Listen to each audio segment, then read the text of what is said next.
really encapsulates the people who are experiencing Maharajji and Ramdas and everything that this whole, energy field, this dimension has to offer. Big Maharajji circle. Yeah, because we all end up, under Maharajji's blanket, no matter how we go, through Krishna Das, through Ramdas, through Ma, through Neena Rao, through each other, we end up under that blanket. So that is one universal truth of this dimension, which I'm very happy to say. I'm Suklin. I am a certified creative movement therapy facilitator. That's one basic course that I did, and I've been working with people since I was 26, assisting other people in the journey of self-inquiry and everything. And then in the December of 2019, when Ramdas passed on, 22nd of December, my husband read the news online, and he's here too, Lovepreet. You can see Thunderbolt Vision. So something happened to him. Okay, I was in the journey, I was at the inquiry. I'm telling you so that you at least understand who's hosting the space, right? Just a little bit about the energy who's here. Yeah. So my husband is in the balcony and he got this news and he's looking at the bright blue sky, this December sky, and he's weeping. And I'm just looking at him and I'm like, what is this? What's happening to him? And I was like, did you like him? Did you know him or something that I don't know about? And he says, no, I'm just feeling this. I don't know. I'm just feeling this. And that image was a seed that was planted, okay, in the moment. One of the magical stories that all of us have our stories, right? This is mine. And then a person you can see on the screen, Vipul.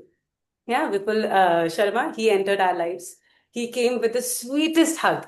And we did not know each other before that. He was traveling. He knew many Babas there. He knew Maharajji. He knew everyone. And he comes down to Bangalore and he gives us the most precious hug. And to me, to my husband, and I'm witnessing and I'm receiving that hug. And that hug did something to us. And he gave us this book, Love Everyone by Parvati Marcus. And then we started reading that book. And in no time, we were part of that whole journey, of that whole energy system. And the thought of, okay, there's someone called Maharajji started existing in our realm. And Ramdas was already there. I drew a picture of him and gifted to my husband. And we were just, listening to him, reading the books basically, and just traveling along with everyone's stories. Then came the pandemic. Okay, we read this and everything. And I was meditating on Osho, okay, by the way, at that point in my life. Not because I looked at him as my guru or something, but I was into dance and everything. And I found him to be a focal point of my meditation. So I was meditating on Osho, closing my eyes and doing that. And at one point in the meditation, when this love everyone was going on in our lives, and I sat and Osho and Maharajji came. And it was like, Osho Maharajji, Osho Maharajji, Osho Maharajji. And something in my heart screamed, Maharajji. And this, I felt something, tuk, tuk, tuk, tuk in my body. And then it was just that image forever stuck when I meditate. And after that, I read the book Miracle of Love. And the first paragraph, when Ramdas says that, consider this book itself to be Maharajji's darshan. That's when I started crying and entered the Maharajji zone and received this picture of Maharajji behind me as a surprise. And I was just thinking of a picture, and the picture also came as a surprise. And then my journey started. Maharajji took me out from every other place I was associated with, whatever work I was doing with them. It was brutal, many things. And then, he got me here and he made me get into this individual process before I started doing this satsang, which was last 2024 when my father-in-law passed on. Before that, I was doing some individual one-on-one work. And when he passed on, Ramdas's work about living with the dying, spending time with people who are dying, was there in our, again, you can say, that existence. It was there in just theory. And when my father-in-law passed on, he was in coma for 30 days. And Ramdas really held our hands. He was totally with us. He gave us the heart and space to hold space for somebody we knew so close with detachment and absolute compassion. And that the 30 days were like a ritual for us, but it left me completely neutral because I had seen death. It was a completely neutral experience. There was no lack of happiness. There was no lack of sadness. It was not even there. It was a different kind of neutral space and a realization that higher force does take care of us all. So what should I do? Who am I? It happens in the journey when you experience some big things. And then after a week or two, I was listening to Ramdas again, and I wrote down. I'm listening to him. I had a notebook and a pen. I write down radiant hearts, and I write radiant hearts down, and I say weekly online satsang and all of that. And that is my dream to do that. And, I didn't want to take money for it. I just wanted to do it as seva. And Big Maharajji Circle was already going on. And I said, okay, I'll just do this. I'll use Ram Dass's quotes and we'll explore them. We'll explore them. And we've completed 3 seasons. People from my, space are here, which is Big Maharajji Circle itself, just people who meet every week. That's the only difference between all of us and the Indian Hearts. And just wanted to say that that space is there anytime for anyone to come and explore. We'll start our season next week. And it's totally guided by Maharajji and Ram Das. And no matter what we jump into, our basics are clear because our gurus are really awesome. There's some posts you see online, guru's guru, Maharajji is, and he sure is. And that's my, sharing from who am I, what am I doing here? Okay, we'll come to Miss Ma Saraswati. Okay, I've been calling her Ma very effortlessly. It's not easy for me to just call anybody Ma, except for Siddhi Ma, Kali Ma, all those people, and my own mother. But Saraswati Ma, somebody I saw online, and I was like, oh my God, I see myself. There's somebody like me in the world radiating that energy, that smile, that love, that passion to take people on the journey, that Ramdas also took, and to make people from foreign lands feel at home in the land India, which is your home as well. And there's somebody who's, an elder person, a sister for some people, a mother for some people, a friend for some. She's taking you with her. She has everything set up in India, and she'll take you everywhere. How wonderful is that? Knowing that, of course, the work that she does, it's just wonderful. In my small world, like I've been doing all this, Ma, in her long years of being with Ramdas, with doing all this work, she herself is one of the, inspirations for many of us and a portal for many of us to feel Ramdas. This is one thing that all the people who've met Ramdas or Maharajji, people like us who have not met them, when we touch them, when we hold them, when they smile at us, it's equivalent to that, and that cannot change. That just cannot change, you like it or not. The people who've met them, you can't help it. If you tell us, yeah, our hearts would want to, hold your hand also. Just, it's so innocent, right? The love, the unconditional love of Maharajji's space. And with that, I will give the space to Saraswati Ma, and I will let her just take us on a journey where she tells us a little bit about herself, whatever she feels like in the moment. We discussed before the session that, whatever we wrote, whatever we did, just keep it aside. And I'm so glad I did that because I'm feeling really good, just looking at you all, receiving energy and just going on, and feeling so happy about that. So, yes, Saraswati Ma, I'll mute myself. I'll meet you guys after Saraswati Ma is done. And during the session, if you want to type in anything, please feel free to type in. We all can respond to each other there and stay connected, because sometimes, I've noticed we want to chat, we want to do that, and it's like people are confused. Is it okay? It's not okay. It's fine. Just type in whatever you're feeling at the moment. I'll respond. We all are there to respond. It's a collective energy. We all matter here. And your response, your presence to anyone here matters as much as we all, we people who've come to create this event. Okay, so keep that in mind and just be there as much as we are here. Whoever's participating fully, people who are cameras are off, just keep your ears completely with us. It will reach your heart, okay? Knowing that there are many ways to the heart. Off to you, Saraswati Ma. I'll meet you guys towards the end. Namaste. Hello, everybody. Ram Ram, Sita Ram. Hi. See so many friends here. JVJ and Rani and Kay and Nikki. I can't see so many anymore, but just to say hello and good morning, Ram Ram. Thank you so much for coming. So, I'm Dr. Saraswati Robin, and thank you so much for coming to this love-filled satsang honoring Ram Das. I'm more than delighted to be here with you. Can everybody hear me okay? Yeah? All right. Yes. Okay, great. I want to thank Big Maharajji Circle for this honor. It's a big invitation. I'm so honored to, what a thing to be asked to somehow participate in Ram Dass's presence, in Maharajji's presence. I just want to hold space for that in myself. and reflect on this life and this journey that has led me to this point of sharing this time with you, and to honor Ram Dass, who's had such a deep and long-lasting influence on me. And it is through Ram Dass that I also came to meet Maharajji. And in fact, it was the chant itself, hearing the chant itself, the mantra, which was my first Dharma doorway, as we call it. The doors that flung open and put you onto a new path.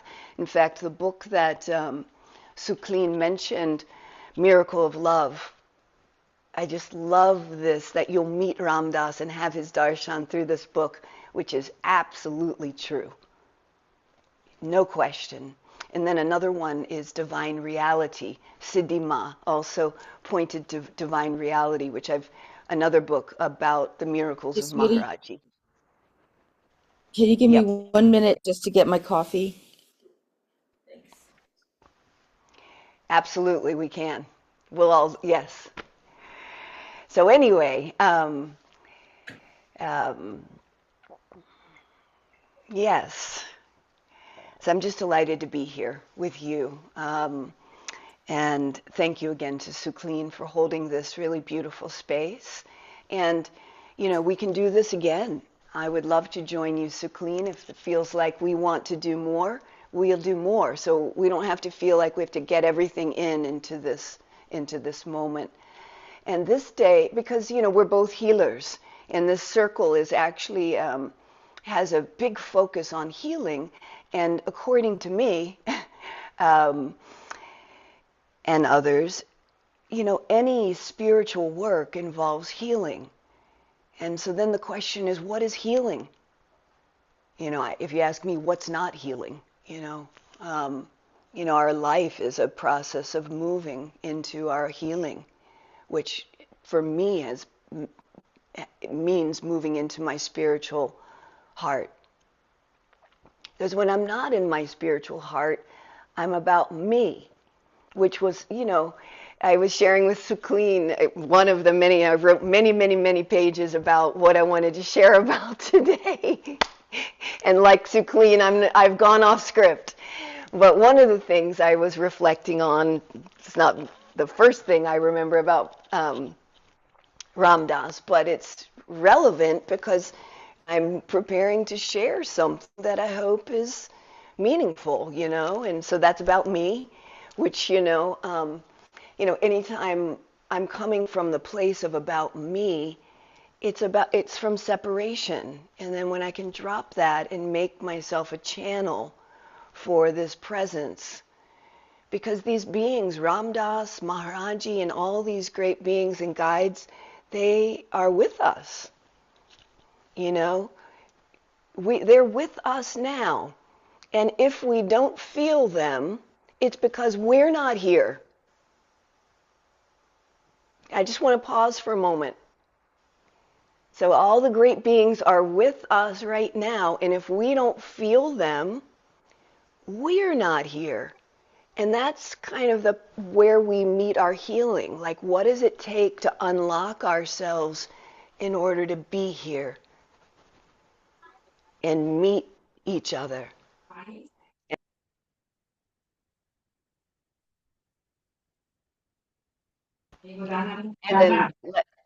And then let the energy.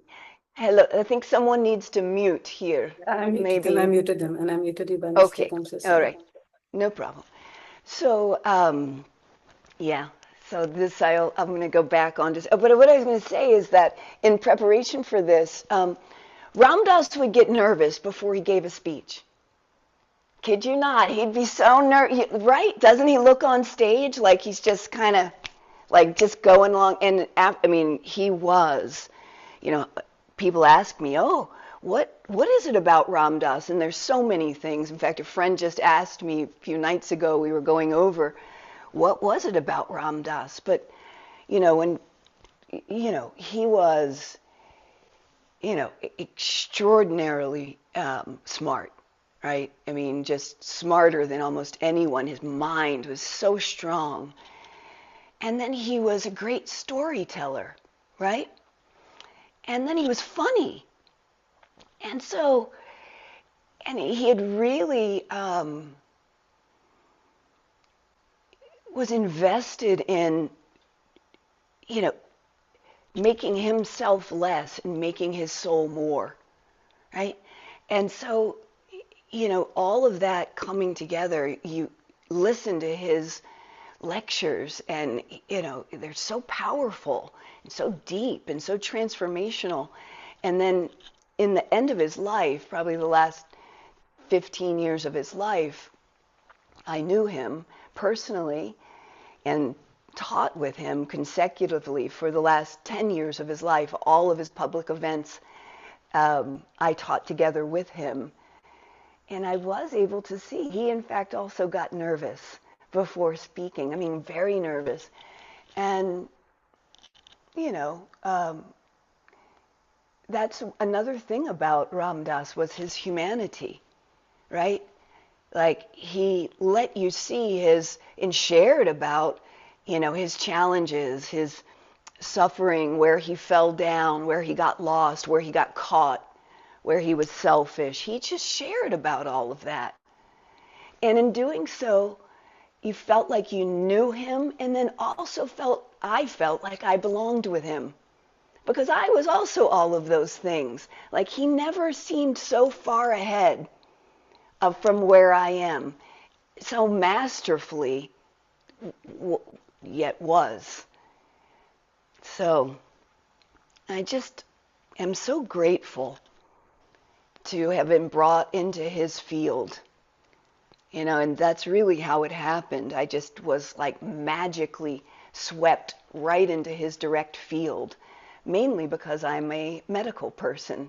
And someone who was staying at his home, we were in a retreat in Maui, and someone staying in his home had a cough. And I was in the retreat, you know, this is in Maui, like way off in the jungle, and I was in the retreat, and I was like, and I actually know where there was an herbal center up in a different part of Maui, Hawaii. And so I got invited to his house, and I'm thinking, what? I'm going to Ram Dass's house?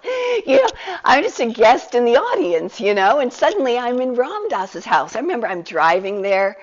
I'm like, I'm going to Ram Dass's house. I mean, couldn't believe it, you know.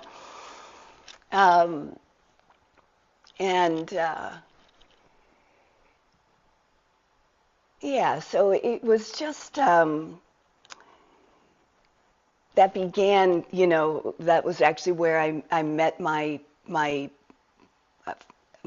husband that, you know, person that I married. I met my husband there, and that brought me really close into Ram Dass's field, where I was able to just spend so much time with him. And so I'll share a little bit about some of the experiences that I had with him, and then there will be time for you to ask questions, or we can chant a little bit more, okay? How's that sound, okay? Yep? Okay. So we'll start with some prayers, okay, and some mantra. And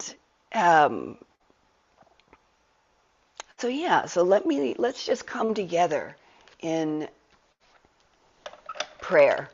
So this is a prayer that just invites in our Guru, and invites an openness and a flow, some protection, and opens the flow of energy for us to really have a wonderful experience.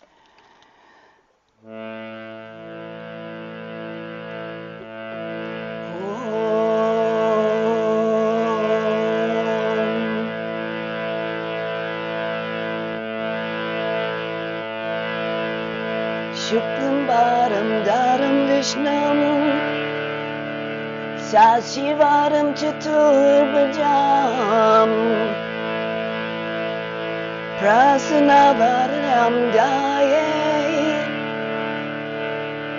Shiva Sarvatra Sarva Vigna Prashantaye.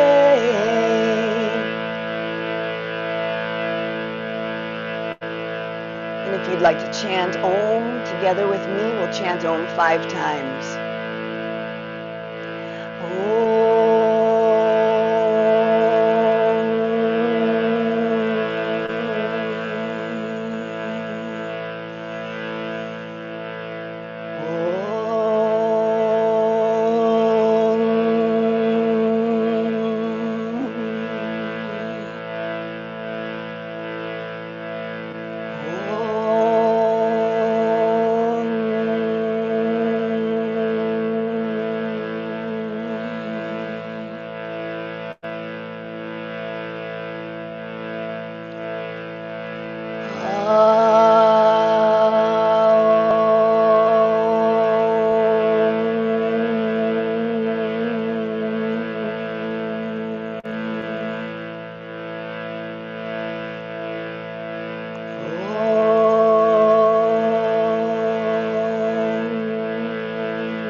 And just tune in to your own being. Close your eyes.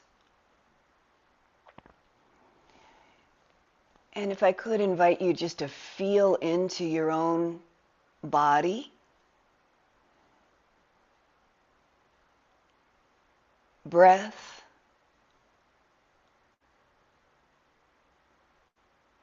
Thought forms. And just notice. Maybe you shifted a little bit into a different frequency. I did. I feel my energy down into my hips. I feel my hips on the cushion. I feel rooted into the earth.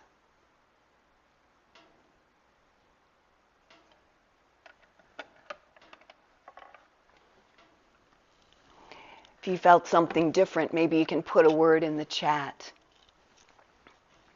It's quick, this movement from the chaotic mind to the soul. That was a huge part of Ram Dass's message. How do we move from our role or the chaotic mind into our soul?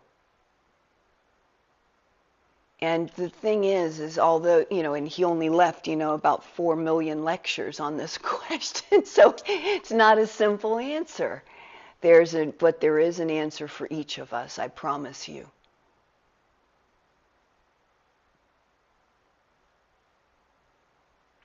Because we are asked, once we are here in this kind of space and are on a spiritual journey of awakening, which really means there's an aspect of us that's asleep. And when we're asleep, we're operating from habit, from programming, from conditioning. That's all means asleep. And so awakening doesn't have to mean you're in full-time samadhi. It means you've tuned into what I feel is one of Ram Dass's major offerings, which are options.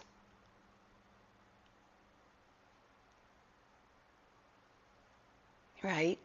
Options. Suddenly there are options. And he referred to that in lots of different ways. He would use as if he was a radio and changing the channel on his mind. Channel number 1 is this. Channel number 2 is that.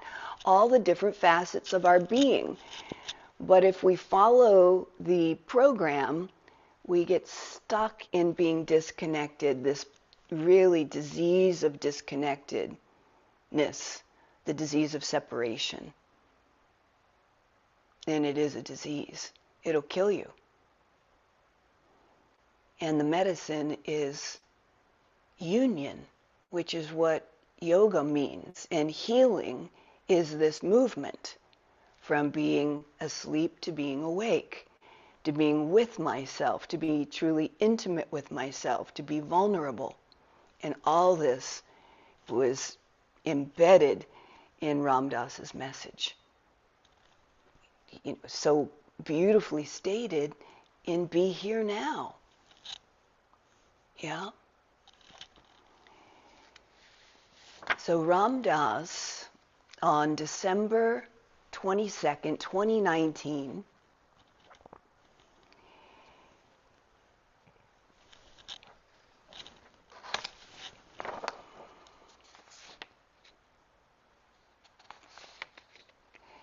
is when he left his body behind,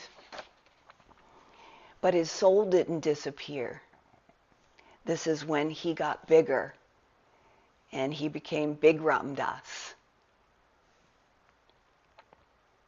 And here we are 6 years later, still sitting in that field of love that he helped create. You know, Ram Dass never asked us to worship him. He asked us to tell the truth and to love what showed up and to keep our hearts open, no matter how inconvenient it might be for us to keep our hearts open. He asked for us to do it. Like Suklin mentioned, sometimes as we begin to work with the Guru, our life gets worse. Not worse, that's not a good way to say it, but we come into contact with where we're out of alignment. That's painful. Who wants to change? Nobody. Okay? So any change is sort of working with this idea of healing. So many of us remember what it felt like to be with him and how his presence just softened something inside of us. And how he saw right through our masks and helped us to work with those masks. I mean, he wouldn't, take any projection. I remember, this is somewhere in my writing, but I'll tell you now, in terms of cutting down the projection, and, any work with a guru is going to point you back to your own self, right? The guru doesn't really want you to worship them. That's why Maharajji jowled everybody. He said, go, go, go, go. And they're like, no, I just want to be with you and just stare at you. And people felt that about Ram Dass. In fact, people have felt that way about me, which is really crazy. But that's how human beings work. We see in somebody else what we want. And then it's called a projection, and we think it's them. And then we realize it's not them, right? And so this happened, so much with Ram Dass, and he would cut that right down. There was a time when I had spent about a month at his home, and, that was so beautiful. Mostly I'm doing seva in and around his house, cleaning or fixing things. But then, of course, there's breakfast, lunch, and dinner. I got to sit with Ram Dass and even spend some time, one-on-one time with him.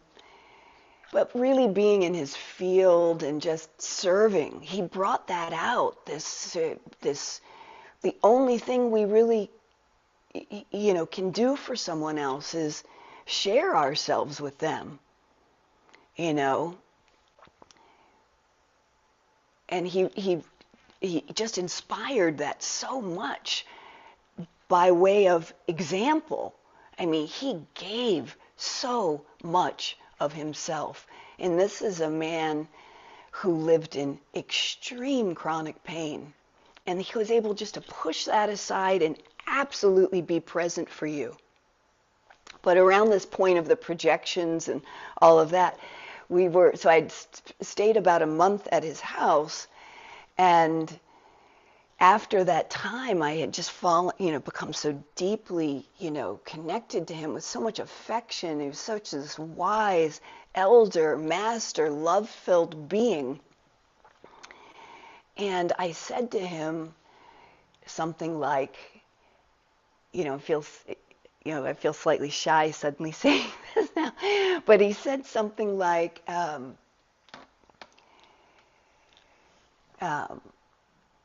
I said to him, I'm like, Ramdas, you're like, really like a father to me, you know? And it was such a deep, silent moment.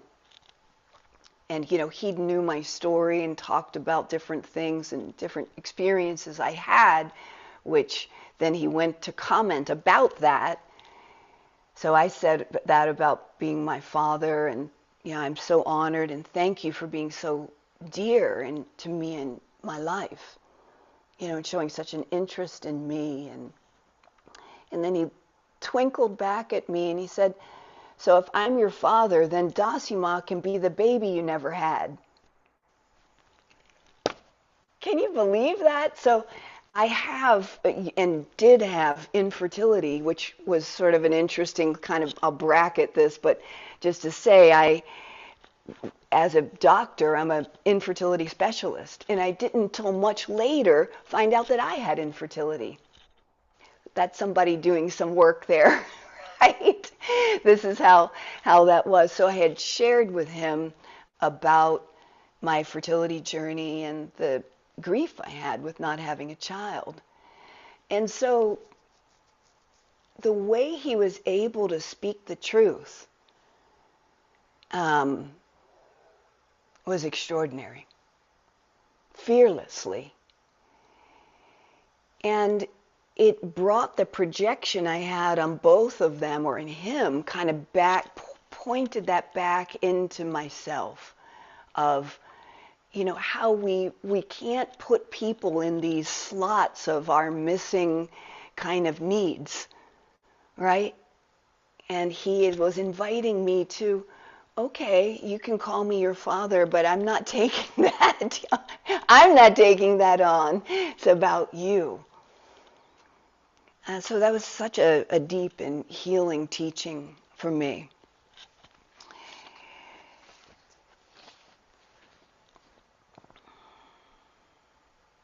So he saw right through our masks, and he helped us to work with it and loved us anyway. And for those of you who never met him in person, you're not too late.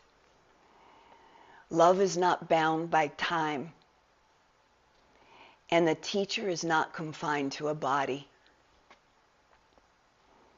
And his transmission, their transmissions are still happening now.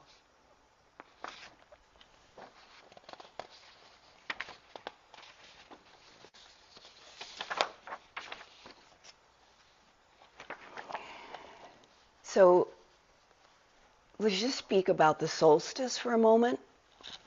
So the solstice is, just in a few points about it, not an exhaustive conversation of the solstice, a couple points about the solstice are,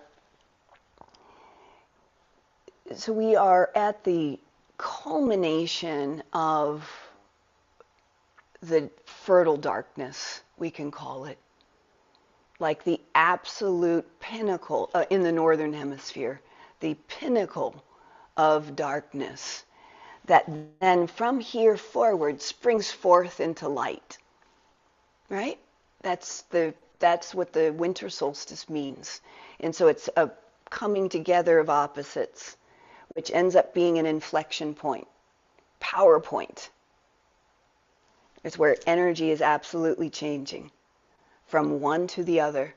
We say in Chinese medicine, from yin to yang, from inward going darkness, where we can have more access to the dark, means seeing in the dark, as symbolically.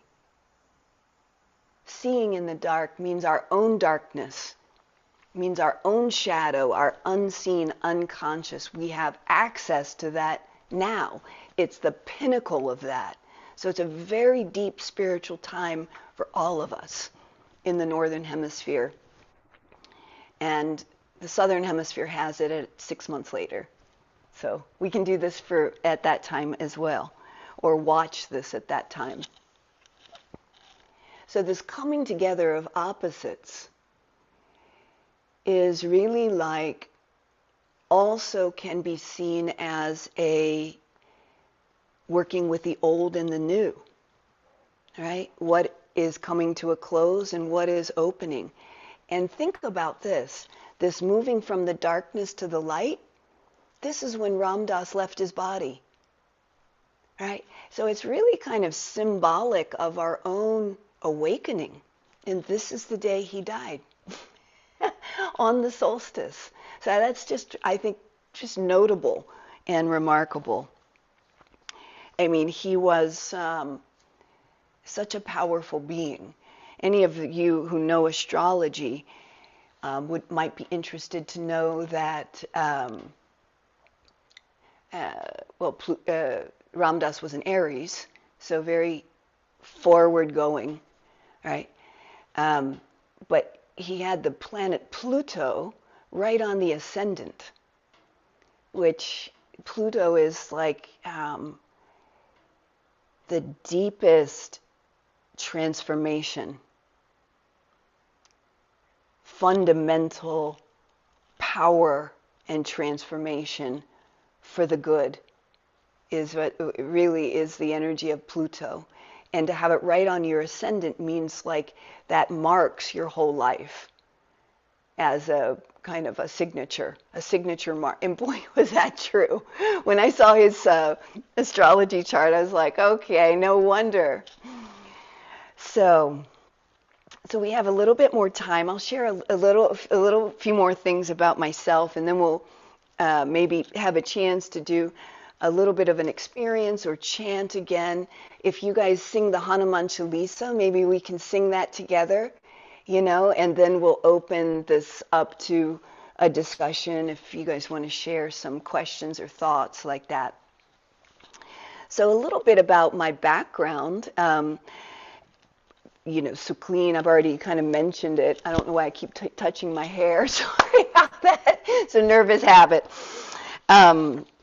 So my medical background is in Chinese medicine, which ultimately is, in a way, is the study of the unseen, right? Because acupuncture is based on the idea that there is life force energy streaming all around us and through us. So it's energy moving, that we are actually part of nature. Nature is all one thing that we're not separate from, right? So it is really a recognition of all things are one, that from that, yin and yang are born, the system of two, and then from there we have the system of three, where we really see ourselves sitting between heaven, human, and earth, channeling this energy up, down from heaven and up from earth.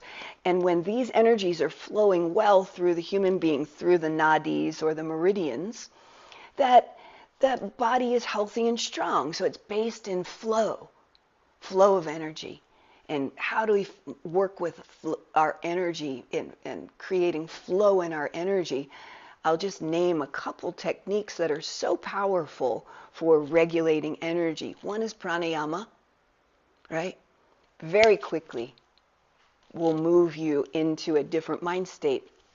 And mantra or japa, like we did in the very beginning, Om, sounding Om 5 times, that's a kind of pranayama, right? So, as well as, the pervasive sound of the universe. But it's also a kind of mantra. And a second way is to work with the mind, right? And Ram Dass would often say, drop the mind. Not so easy, but that is to say that the mind is, and how we're feeling in any given moment, immediately affects the way our chi flows in our body, or prana flows in our body, whether it's moving freely or whether it's becoming blocked. Immediately, at the first thought that is stressful, it changes the way that the energy flows. And so this is why There's a Taoist saying that says, guard the one, guard the mind, because we can't afford to have racing, stressful, negative thoughts, because that is happening inside the body in the field of our vulnerable tissues. Are you following me? That's a very deep healing practice. And what our spiritual life is really about is really working with the mind. It's been attributed to Maharajji to having said, I've given you everything, but I leave the mind to you. So, so this is our work, is again to find this key to unlock ourselves.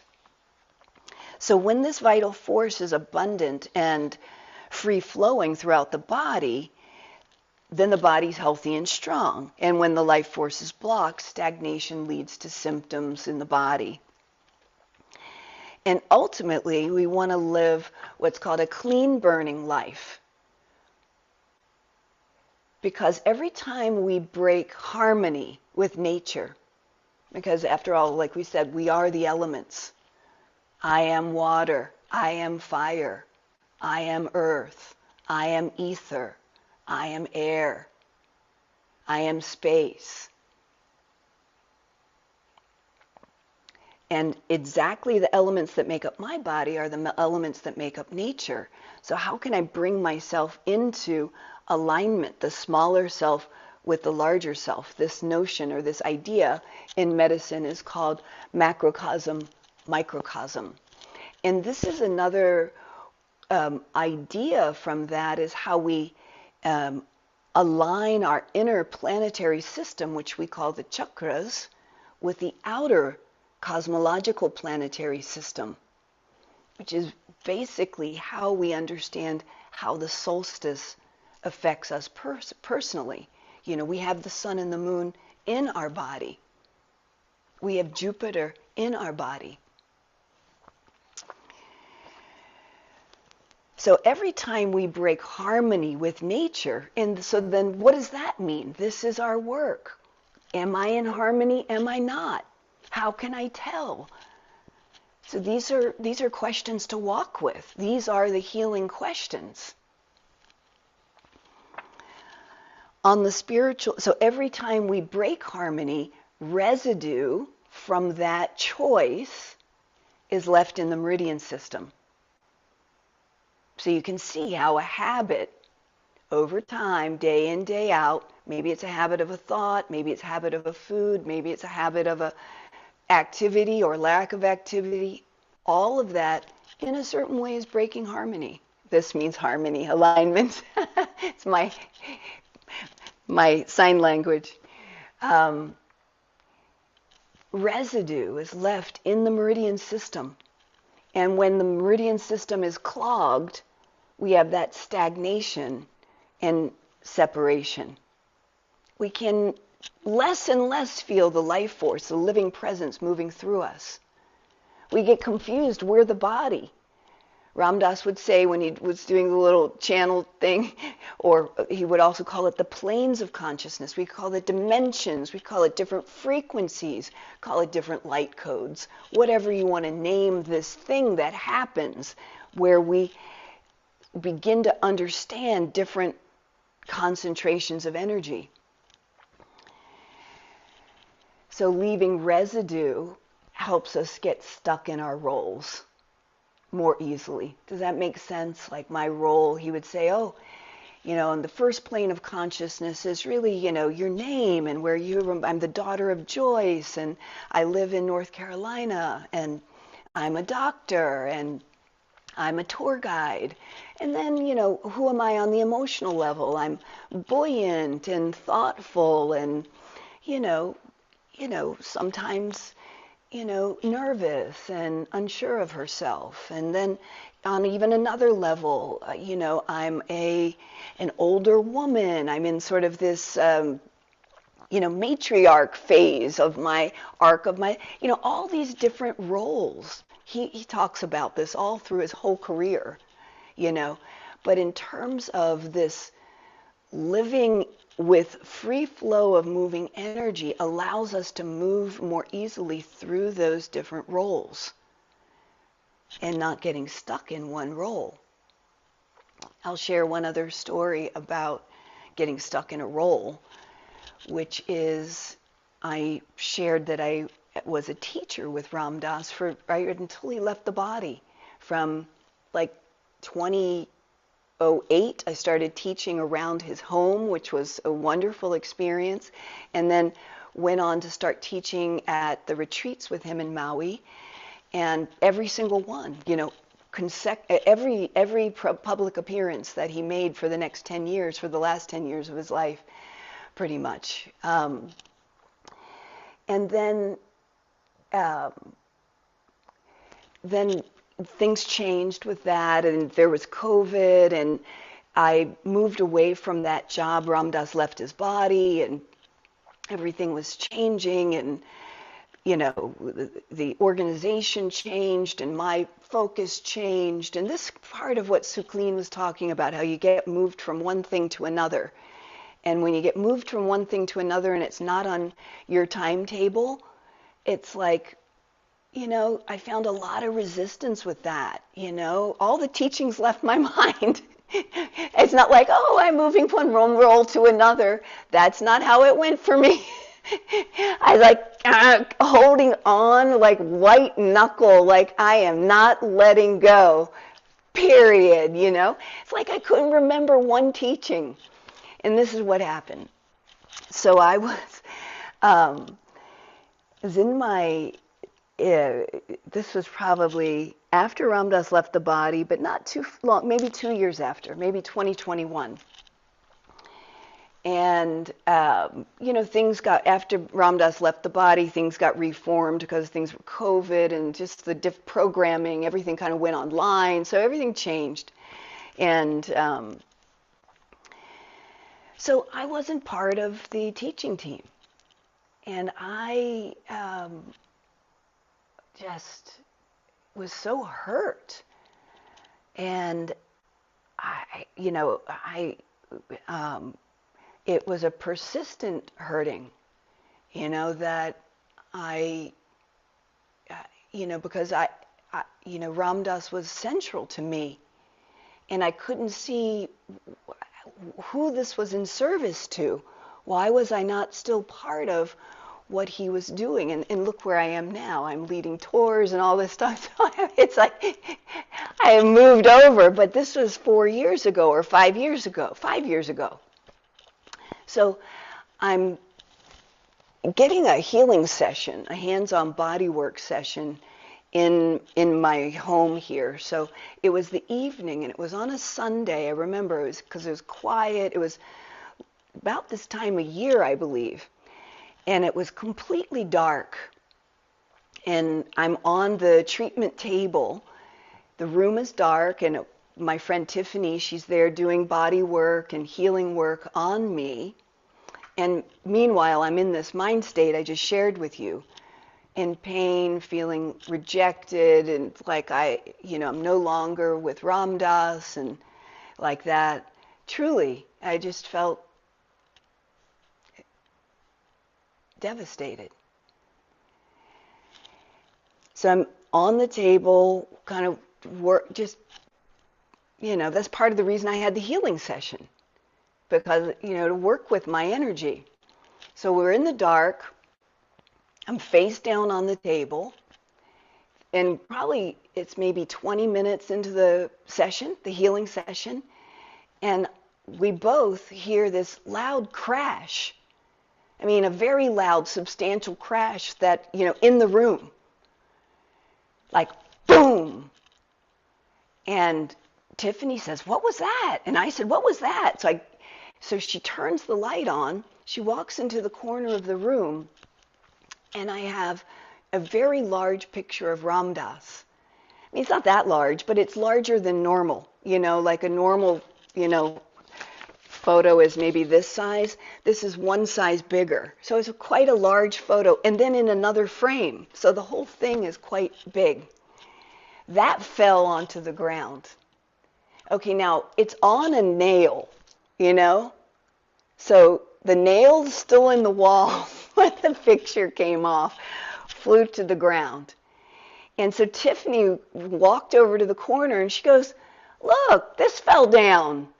And it's Ram Dass staring at me. Now, the string didn't break. You know, it was hanging on a string. String didn't break. The nail didn't come off the wall. And that picture had been in that place for about some number of years. I told her to put it on the chair, and then I would put it up later, which I did, and it's still on the wall, has not fallen since. Just to kind of clarify the structure of the picture and the nail in the wall and all of that. So back to the treatment. So I turned over, because he treats the front and the back and the front. So I turn over, and then I just start to weep. And hear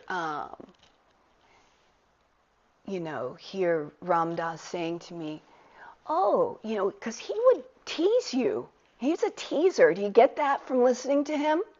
Right? He would say, "Oh, Saraswati, are you a teacher? Are you a teacher?" Just like that. He's saying that in my mind, and I'm crying, and I'm like, "Yes, I am." So, he's with us.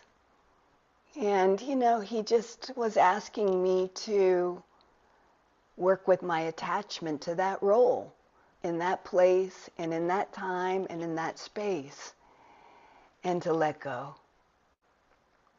I can't say I've really listened to him all that well. I've done the best I can, and it's still a journey.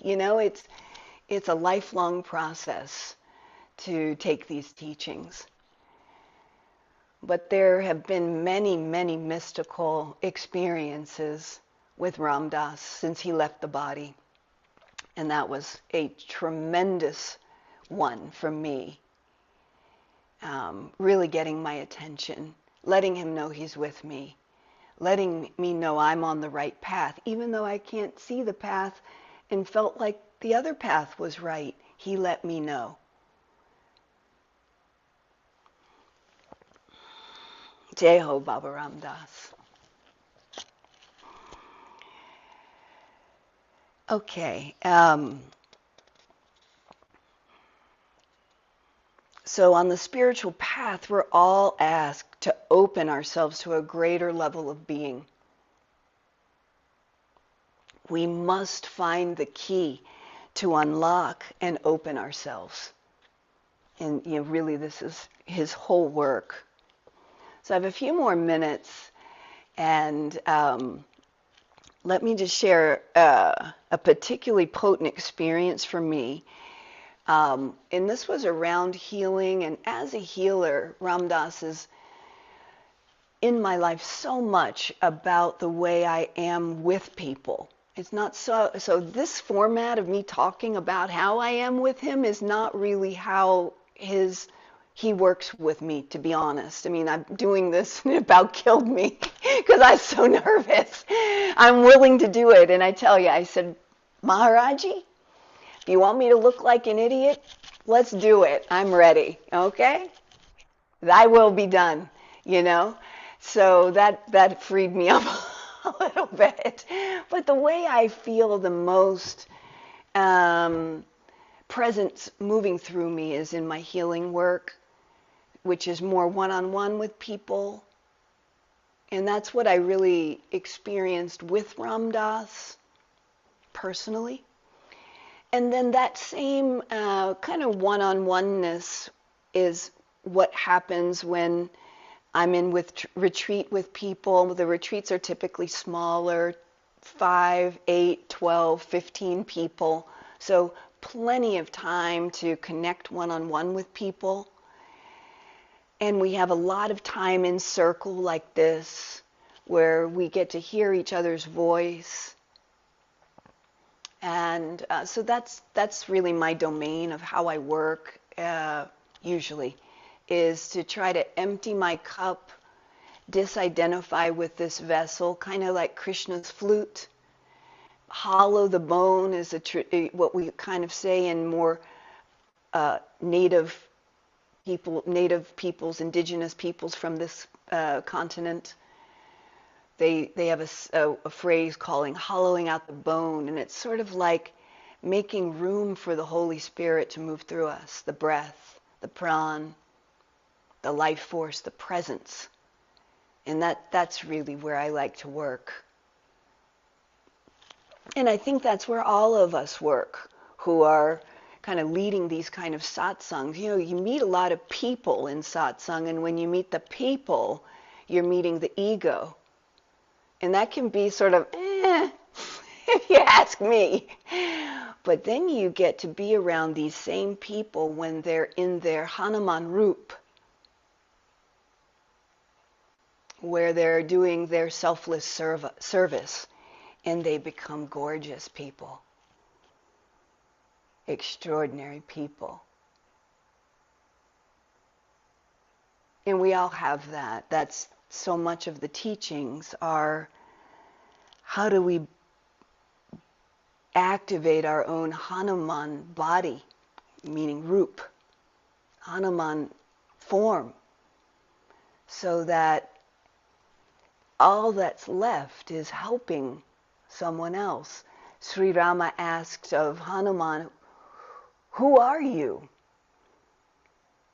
And Hanuman answered, "When I don't know who I am, I serve you.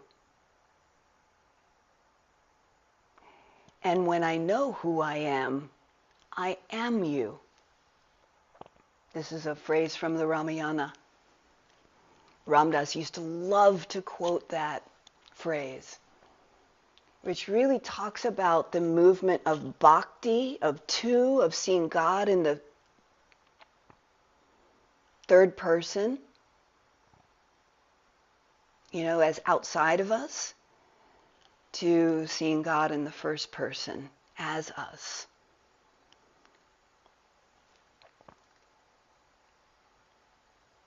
Yeah.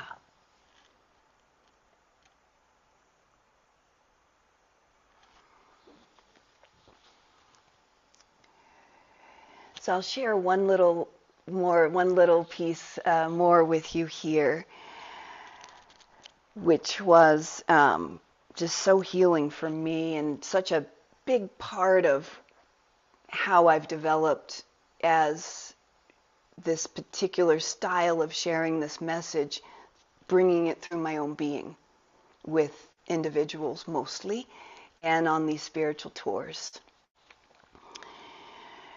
Individuals, by that I mean I have a very active clinical practice of medicine. And so it's very interesting, the people who end up in my practice is they are oriented towards this deeper healing of body, mind, soul healing, you know. And if they're not really that interested in that, they usually disappear from my practice. You know, because I'm beating drums and I'm putting crystals and I'm saying mantras and all kinds of things, and that's just not for everybody, you know. But I'm also very adept at Western medicine, so it's really become a very unique combination of things.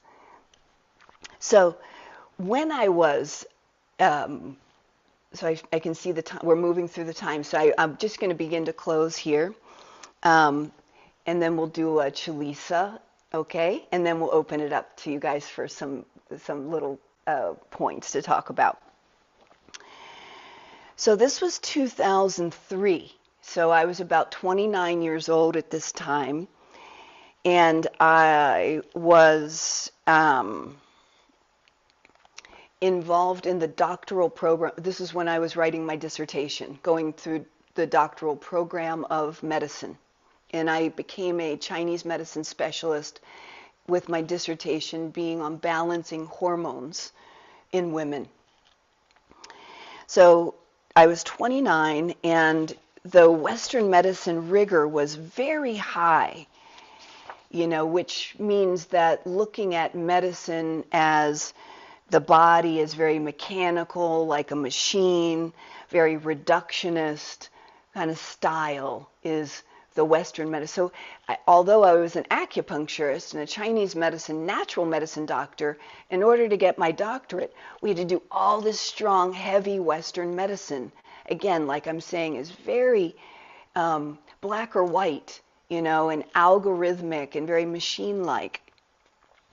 And so we were required to do elaborate case studies where I had to justify every single thing I was doing and why and what was the research behind it. You see what I mean? Very specific, very detailed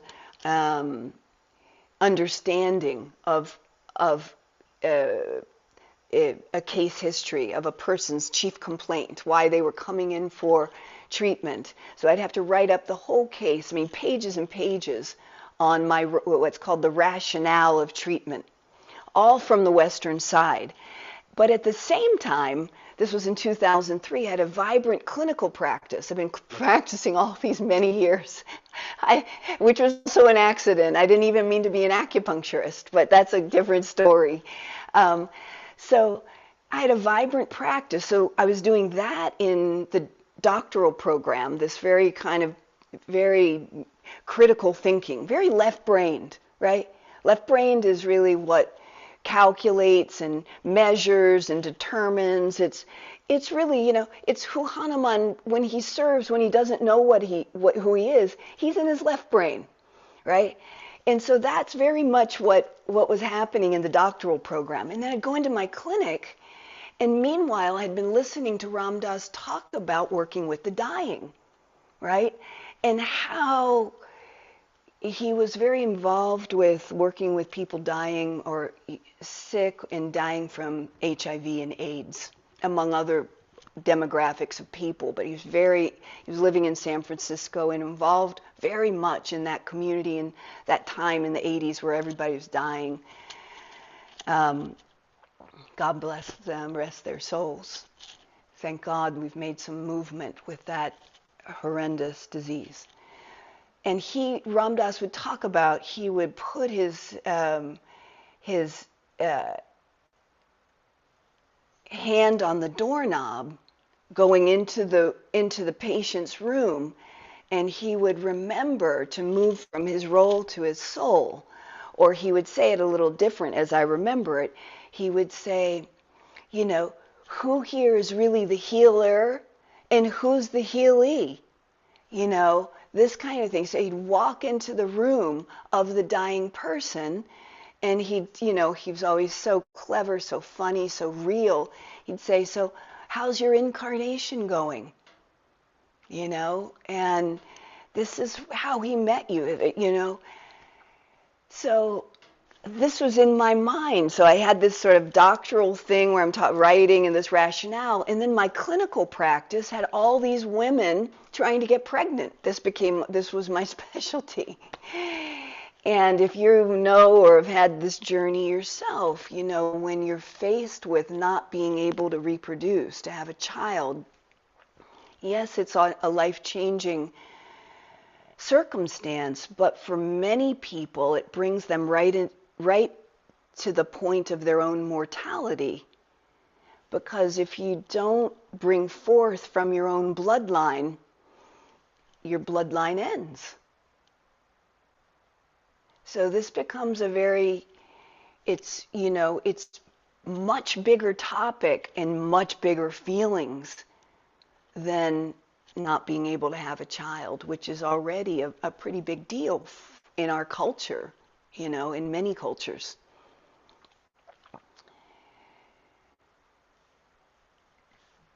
So I would, in my busy clinic, back at this time, I put my hand on the doorknob and really think about, who is the healer and who is the healee? And I'd walk in, and that frequency translates. I'd walk in the room, they'd just start to cry. The patient, almost before I'd say anything. And what I came to believe, and I learned this from one of my first Chinese medicine teachers, and that was like way before that. that resonance really is the platform of healing. That when we really make ourselves the same as someone else, there's only one of us. And the other person feels immediately gotten. Like, I get you. And I see you. And how's your incarnation going, basically? And then they cry. And then something real and true emerges. They get into contact with what they need to unlock themselves. They become more free. Something like that.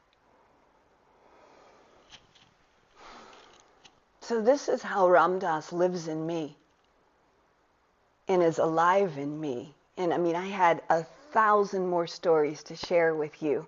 So if you want to keep going on other satsangs, let's do it. And Suklin, what do you think? Should we open it up for some interaction, or shall we do a Chalisa? Do you have any feeling about that? I think we can get into the Chalisa and then we can share, or if people want to talk, we can share and then do the Chalisa at the end. Yeah, since you all have been listening and you all have been like constantly here, we would love to hear your Yeah. voices, maybe a few words from a few of us so that we can Yes. have some variety in the sound, and then we can go to Ma back and listen to the Hanuman Chalisa. Yeah, let's do that. Yeah, And if you're you all want. invited to Yeah. sing the Chalisa, but you'll have to be on mute. But let's all sing together. Yeah. So Cool. thank you so much. I'm going to turn it over to you, Suklin, okay? Yeah. So anybody wants to share anything, want to speak, you've been listening, you want to type a word, anything. Okay, we just take a few minutes and then we can move to that. And we can also share at the end if you're like, oh no, we are ended and I want to I want to talk now. You can talk then also. Just opening for 2 minutes if anybody's interested to talk now. Yeah. Shilpa has raised her hand. It's Hi, Ram Ram, everybody. So first of all, yeah, this is my first time seeing you, Supreme, and Ma Saraswati, and everybody else here. So the devotees of Maharajji, they always say that Maharajji has his own way of bringing his devotees together at different time, place, and timelines, and for different reasons. So I myself am also a healer, and I too had a very different journey with Maharajji altogether at the same timeline as you both mentioned. So, what resonated with me in this talk basically was, and I could sense why Maharaji made me come here, So, both of you, Suklin and Ma Saraswati, mentioned that transition of being somebody and then going through the shattering of the projections or the shattering of beliefs that you have about your own life, that you have about your own self, or even the belief about your own life purpose, or the way Maharaji wants to use you. Everything gets shattered, and we may call it a dark phase, dark night of soul, or whatever we want to do it, karma cleansing. I mean, we can label it in a hundred of ways, but then the bitter truth is that you're all alone with Maharaji trying to figure out what's happening. Where do I stand in this world? What am I supposed to be doing, right? And then it was such a ray of hope listening to both of you that okay, there is a light towards the end of the tunnel. I'm not alone. We all are together in this, and whatever is happening for the highest good. And maybe the newer self that will emerge, which will be like more less of the projections and more of a vessel to the Maharaji to be used for the betterment of our own selves and the lives that we are directly or indirectly connected. So I really don't know what point I want to make, but I just wanted to share that yeah, it's all resonated. And I mean, I'm not happy, but I'm feeling better that okay, I'm not alone. There are people going through the same kind of journey, and we are going through a space of spiritual isolation or spiritual solitude, but at the same time, Maharaj is taking care of us. He's bringing us together when he knows that okay, he needs somebody or he needs my other devotee company and stuff like that. So I'm very grateful for this space, and I'm grateful that Maharaj inspired me to join the space and to listen to the experiences. I I don't have much direct experience with Ramdas. I have much more direct experience with Maharajji, but I do listen to Ramdas as a like Guru Bhai, and whenever I get confused, I'm like, what would Ramdas say about the situation? Let me search on YouTube. So, listening to Ma Saraswati and her personal experience of transition and the way she learned so many things from Ramdas was quite a healing thing for me. And, it definitely brought a ray of hope and some emotional support. And it's an indirect way of Maharaji saying that देखो अकेला तो नहीं छोड़ा है तो अकेली तो नहीं है.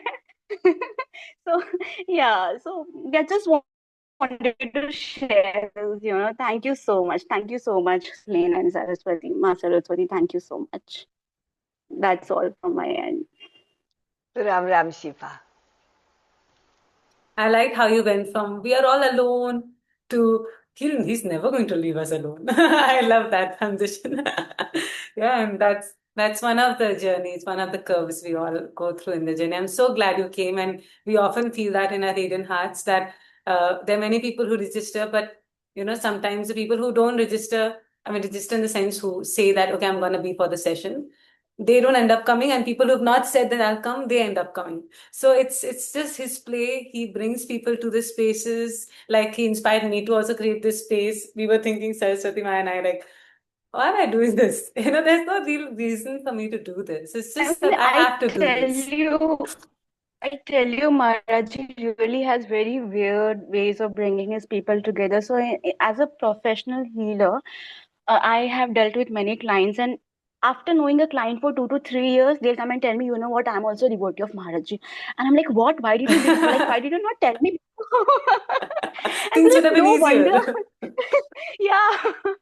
But this is who Maharajji is, and his Leela, and we can never understand through Yeah. logical mind, but he knows his people, and he will always like bring them together whenever it is required, wherever it is required. So yeah. Yes, absolutely. Thank you for adding your energy too.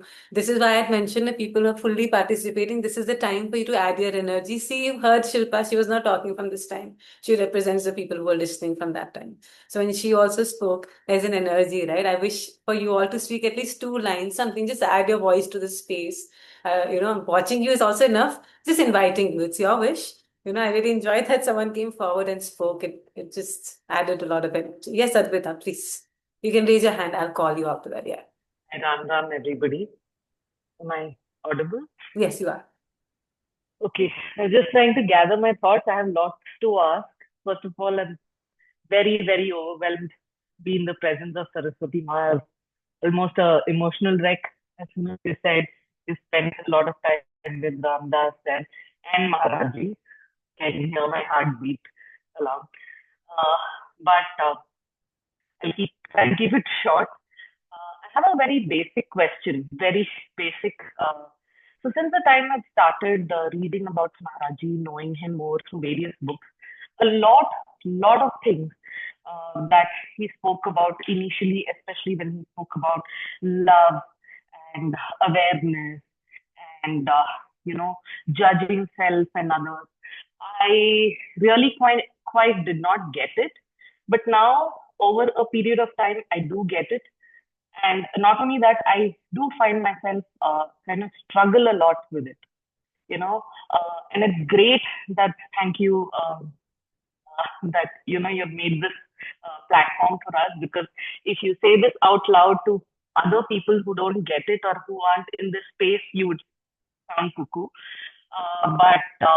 Yeah, so just this morning, it was almost like as if Ramdas is sitting in front of me and answering my questions. I'm reading his latest book, There Is No Other. So, I think even when you said the word incarnation, there was one on reincarnation and, so many other things, judgment and ego. I was just amazed. It was just unfortunate I couldn't keep going on and on because I had to go about my day. But I just have okay. My question is basically, I know these are very basic things, sound cliched, have been mentioned umpteen number of times in Ramdas's and everybody else's books. Words like love everybody, set aside your ego, try to work on your attachment, don't judge others. At times you find yourself judging yourself to like purity, impurity. You have a holiday or you have social gatherings or you party a bit and it haunts you, okay, I have stepped away from my routine and my rituals. What the hell am I doing? And today I happen to find answers, almost like I'm saying, like it was a part of a conversation. So I'm just trying to ask, how does one, what does one do about this? How does one deal with this when you're struggling with this? What do you do personally? Or do you face this, Ma, if you could kind of throw a little light on it, do you face these things or have you gone way past it? And if you do, how do you manage it? What would you, I am way past it. No, I'm just kidding. A quote from Ram Dass. So thank you so much for the question, Advita. Advita. So a quote from Ram Dass that I've been really spending time with lately goes something like, let's drop all of our judging and appreciations and let's just be together. This phrase, let's drop our judging and appreciations. Our appreciations, like, oh, I appreciate you so much. Oh, you didn't do that very well. In this points to the mind and how the mind, right? How the mind wants to claim everything as good or not good. And this is the point of ego, right? This is our work. It's like, how do we recognize that this is, how do we just be together? And this points us back to our own self of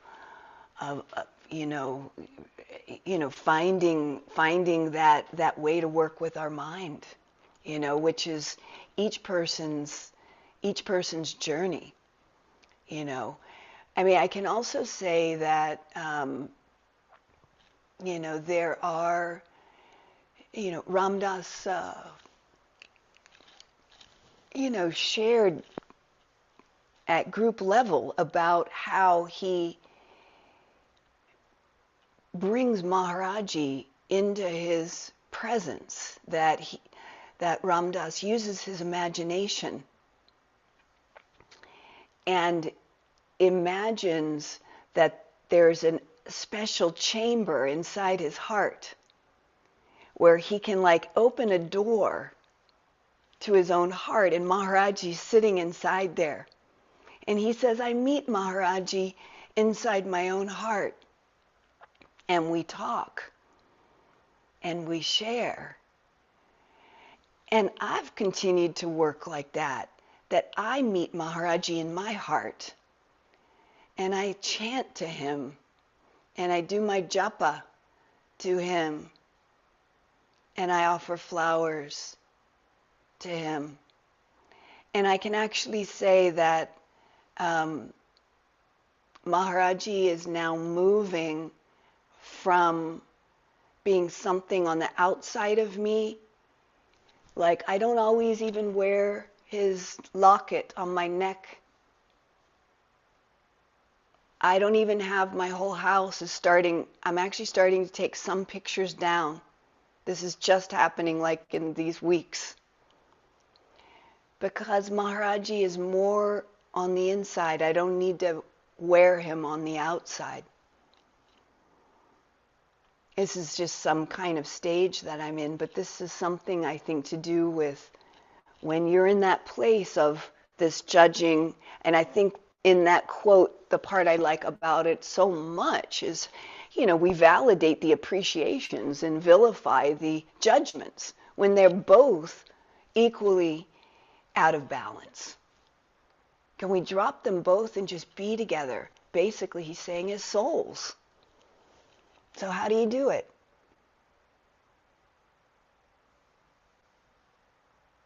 Okay. Just trying to take it each day as it comes. But for me, I mean, at the moment, at least, it's not like not the judgment is not for others. Yes, it is there, of course, but it's for me, myself. I mean, what am I doing? Am I in the right space? Am I abiding by what they said or what he suggested or what he recommended? And when I shut my eyes, I can and I ask Maharajji, what am I doing? Am I doing the right thing? All I hear is a chuckle. I could even hear him chuckling when I'm asking this question out loud, like, you do you, you'll figure it out. Yes. We are not the body. And the body, uh,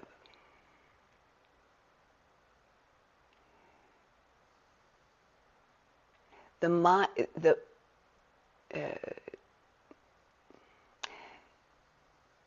the mind is part of the body. The body interprets the mind from which it is a part. That's a quote from the Course in Miracles. So we think our mind is who we are, and our body, we can say, I'm not this body, but I am this mind who judges myself. We're also not the mind. So you have to begin to play with that. Oh, look at that. Ram Dass say, oh, look at that. Oh, look at that. So rather than, oh, what am I doing? Where am I going? How can we, another teacher that I'm really loving this days, he uses the phrase, how can I travel lighter in my own energy system? The heaviness of who am I? Where am I going? What am I doing? Am I on the right path? All very heavy. And we want to get into the light, right? Think about it like this. We have a lower power, which is all of our conditioning, our habits, our projections, our programming, the matrix. We have our lower power and we have our higher power. What do you want to identify with? Okay, Suklin? Yeah. Thanks, Advita. Just wanted to add a little bit to that. Yes, the most simplest way, whatever I do it as a service to God. Even washing dishes in my home. It's Maharajji's home. I am doing this. No matter what, Maharajji has sent me here. Maharajji is making me not do the ritual today. Maharajji is telling me sit down. Maharajji is telling me everything to get out of that guilt. Just put it all to him that he is, because if not him, then who else will tell me? And I've become like I forgot his name, the Indian person who was with KK. I think it was KK, Okay. right? Yeah, like inspiration from KK and become like him, like everything he does. So I'm here, I'm not here, I'm not able to do. It's all him. I think that's one innocent way to go about it till we really become, what we want to do. Thank you. Thank you so much.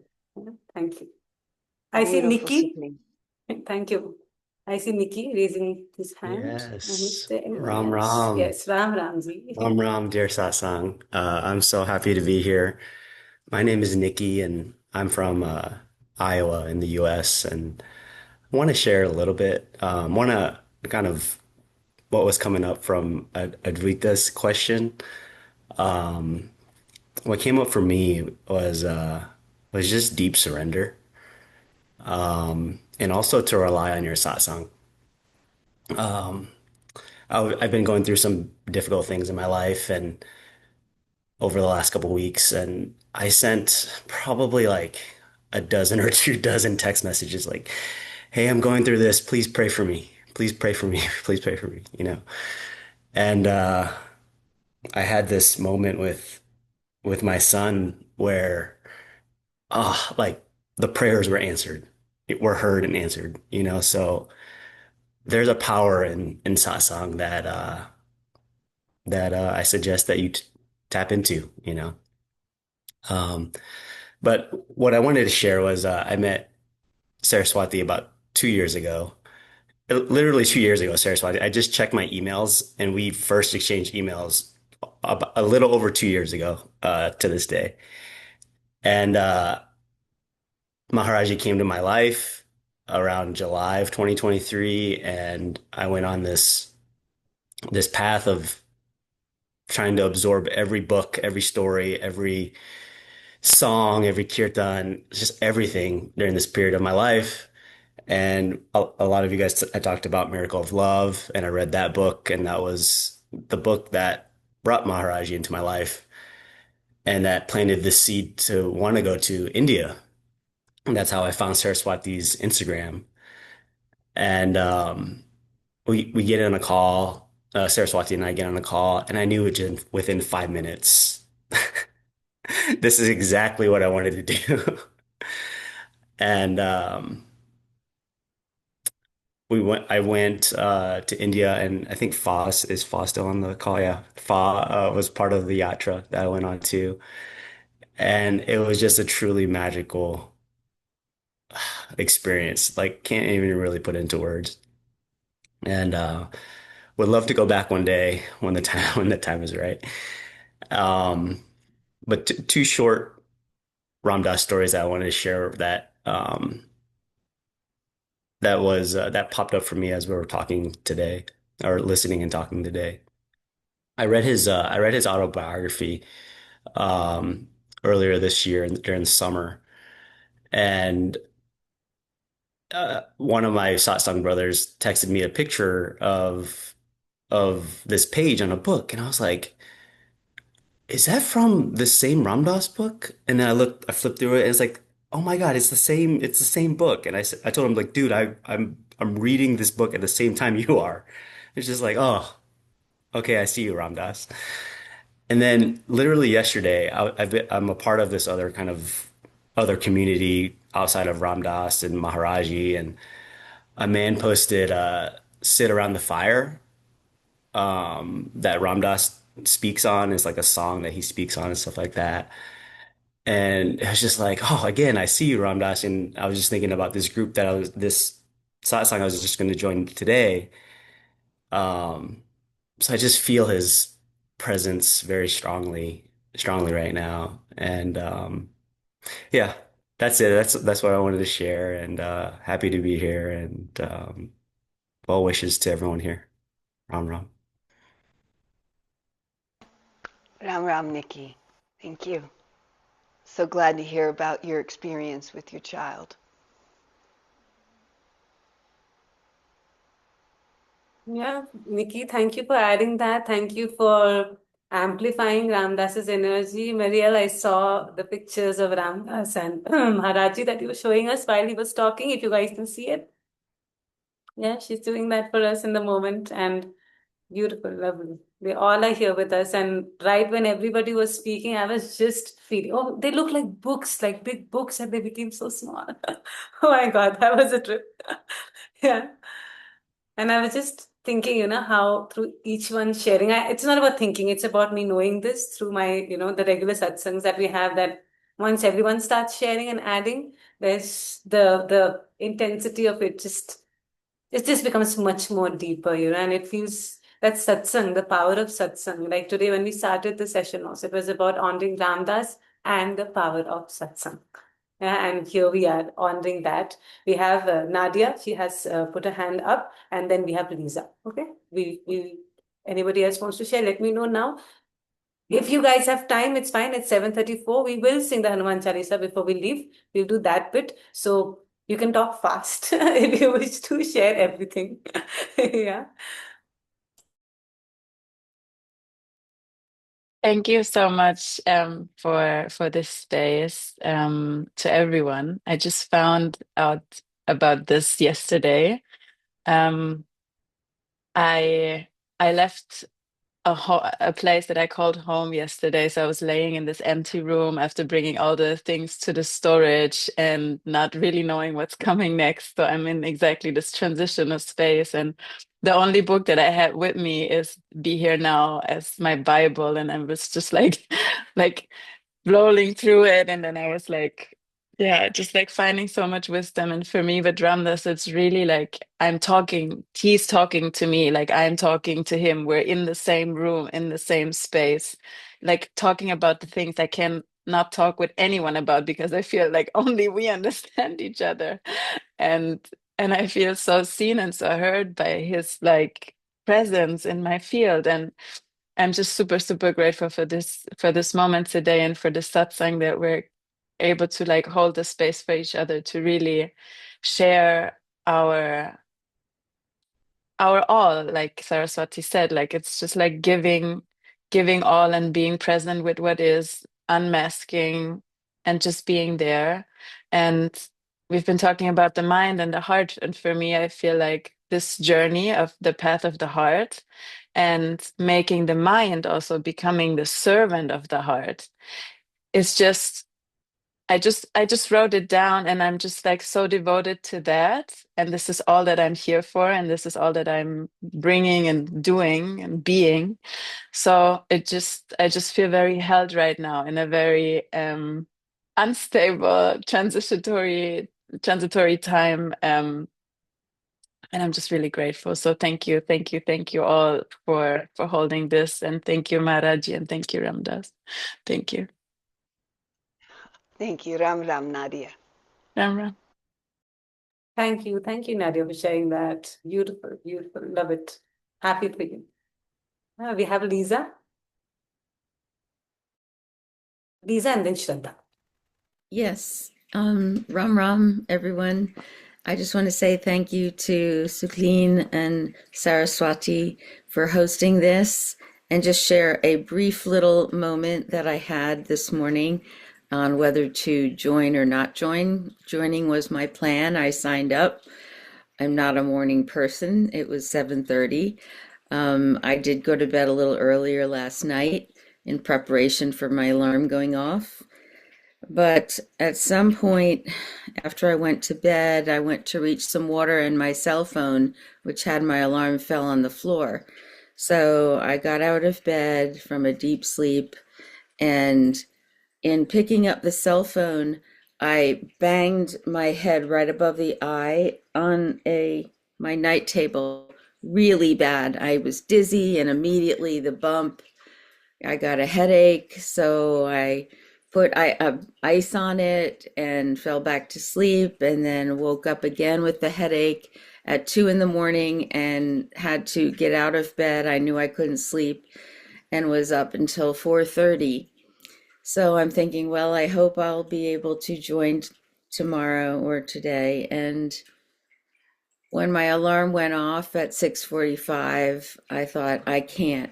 So I put the snooze on. 10 minutes later, it goes off again. No, I can't. I can't do it because the headache was still there. And so, long story short, I fell asleep again, thinking I really hate to miss this. But I guess my devotion got the better of me because I just woke up on my own at 7:20, and I thought, oh, no. And I just found myself being propelled out of the bed. The headache was gone. Quick cup of coffee, getting on. And I'm so glad that I did, because I really want to get to know Ram Dass more, especially from the people who experienced him. And I will be going on the yatra to India. It's my first time, and won't go into all of that, my calling and meeting with Saraswati, but I'm just very excited, and I just wanted to thank everyone and introduce myself. Thank you. Ram Ram, Lisa. I'm glad you're feeling better. Yes, I Thank you for have a coming. bump, but I'm here. Rum rum. Mhm. Thanks for sharing, Lisa. Thank you so much. I'm so glad like you're fine and you're here, and yeah, Maharajji's weird ways to get us to places where we are meant to be. I have a request from somebody who wants to leave, wants to listen to the Hanuman Chalisa first. If we can have the rest of the sharing after Hanuman Chalisa. Yeah, Shraddha, we'll start with you. We'll just finish the Chalisa once because Bhupender just Oh, requested me if we can do that. It's fine. yeah, that's fine. Yeah, Thank yeah. you. Thank you. Thank you so much. Yeah. A few more messages.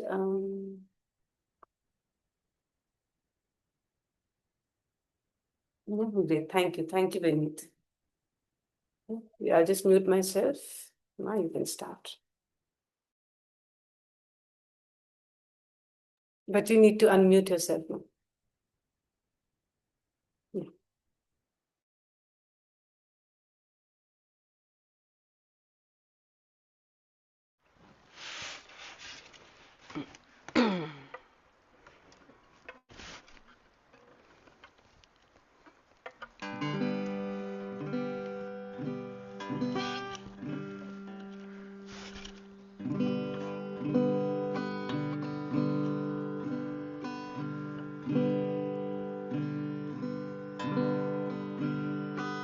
So please sing along, everyone.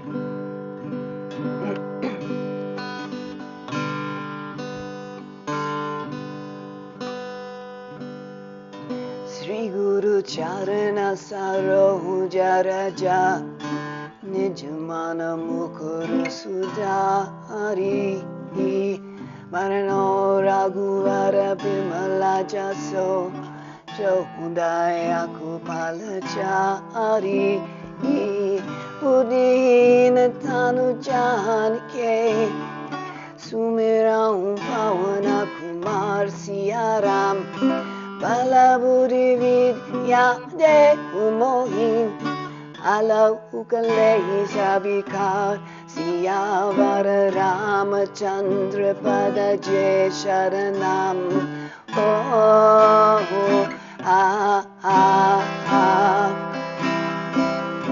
Jaya Hanuman Jnana Guna Sagara Jaya Kapishati Uloka Ujara Ramaduta Atulita Baladama Anjani Putra Pavana Sutanama Mahavira Vikram Bajrangi Kumati Nivara Sumate Kehi Sangi Kanjara Barena Piraja Suvesa Kanana Kundala Kunchita Kesa Atabandra Odwaja Biraje Kande Munja Dune Usaje Shankara Swana Kesari Ananda Teja Pratapa Mahajagabanda Vidyawana Kuniyati Chatur Ramakaji Karibeko Pucharitra Sunibeko Uasiya Ramalakana Sita Manapasiya Sukshma Rupa Darisiya Hindika Vikatarupa Dari Lanka Jelawa Bhima Rupa Dari Asarasanare Ramachandra Ke Kaja Sambare Laya Sajivana Lakana Jiyaye Sri Raghuvira Harashi Uralaye Raghupati Kin Hivahuta Puraye Tuma Mama Priya Bharatai Samapa Lazabadana Tumaro Jisagawe Sakahi Sri Pati Kantalagawe Sanakadika Brahma Di Munisa Narada Sharada Sahita Hisa Makubera Digapala Jante Kaviko Pirakai Sake Kante Ma Upakara Suki Vahingina Rama Milaya Rajapada Tumaro Mantra Vibeshana Mana Keshwara Bhaya Sabajagajan Yuga Sahasra Yojana Palabanu Lilyota Himadura Palajanu Prabhu Mudrika Mali Mukamai Jalari Lanki Gaye Acharajanahi Durga Makaja Jigata Ke Jete Sugamanugra Tumare Te Rama Duare Tumara Kuar Otanagya Bino Pesare Sava Sukalahe Tumare Sharana Marakshaka Huko Apana Teja Samaro Apretino Lokanga Tenkampe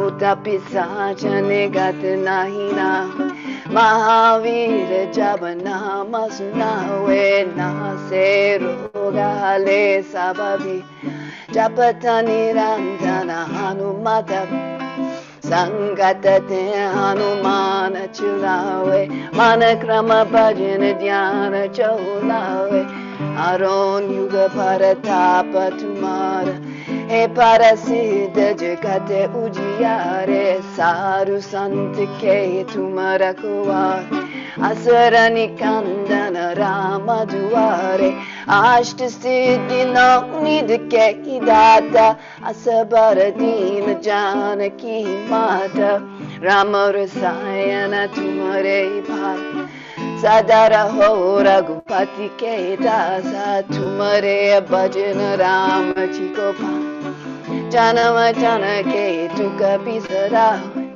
Antakala Raghubara Puraja Jahan Jan Hari Bhakta Kahare Or Devata Chitana Darahi Anumata Sei Sarva Sukha Karahi Sangate Kate Mite Sababi Jasumire Hanumata Bala Jai Jai Jai Hanuman Gosae Kripa Karahu Guru Deva Kinae Josata Bhara Pate Kareko Chutahi Bandi Mahasuka Hoe Joya Pari Hanuman Chalisa Hoya Siddhisa Ki Gaurisa Tulsi Das Sadari Chera Ki Jainata Hridaya Mahantera Pavanatanaya Sankata Haranam Mangalamurati Rup Siyaram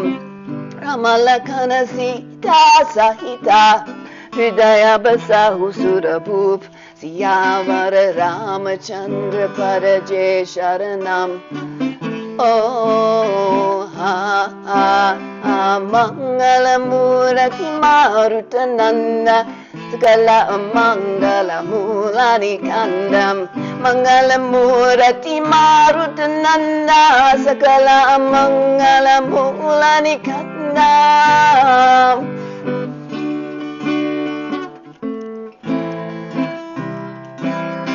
Shri Ram Jai Ram Jai Jai Ram Shri Ram Jai Ram Jai Jai Ram Shri Ram Jai Ram Jai Jai Ram Shri Ram Jai Ram Jai Jai Ram Shri Ram Jai Ram Jai Jai Ram Shri Ram Jai Ram Jai Jai Ram Shri Ram Jai Ram Jai Jai Ram Shri Ram Jai Ram Jai Jai Ram Sita Ram Sita Ram Sita Ram Sita Ram Shri Ram Jai Ram Jai Jai Ram Shri Ram Jai Ram Jai Jai Ram Shri Ram Jai Ram Jai Jai Ram Shri Ram Jai Ram Jai Jai Ram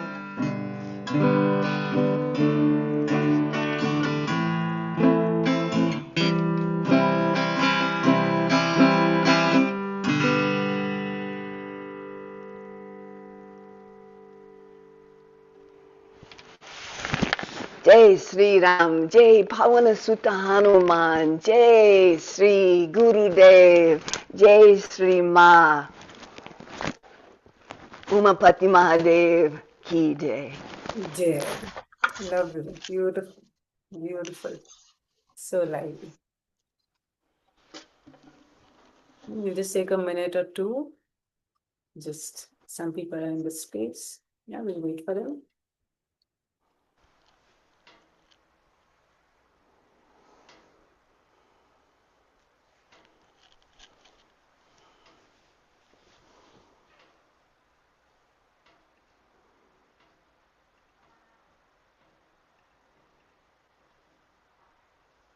So we'll just end with a little bit of sharing and then I'll just close it so we have like a formal closing of the session because I have to thank everybody again, yeah, properly. So before that, we'll just listen to Shraddha. She wanted to share something.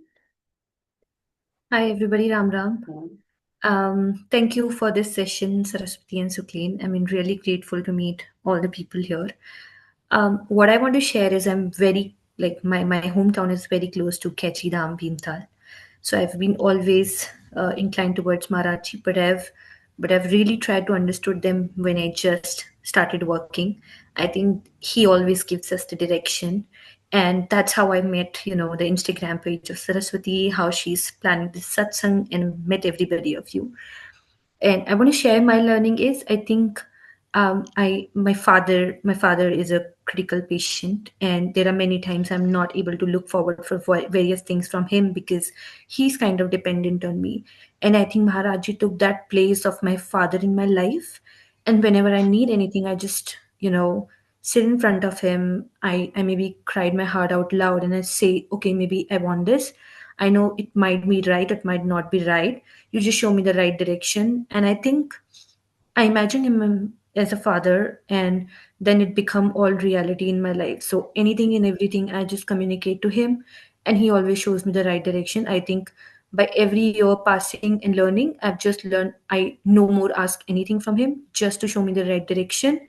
And I think this is the way he's guiding me into the right direction. I'm meeting right people, getting all the right things in my life. So now it's the thing that I never go back and say why I don't have this or why I'm struggling with this. I think just because he wants me to grow that way is something that I've accepted in life. So yeah, it's that my experience that I wanted to share here with everyone. It's just he's the father figure in my life, and I always look forward to him. Yes. Thank you so much. Thank you. Thank you, Shraddha. That was absolutely beautiful, clear by the direction you get from Maharajji. Yeah, her sharing was just like that. Thank you so much. Now we have Niru who wants to share. Thank you so much, and apologies for keeping you a little later. But I just wanted to share about meeting Saraswati ji and Ram Das in 2012. I came to Maui for the retreat, and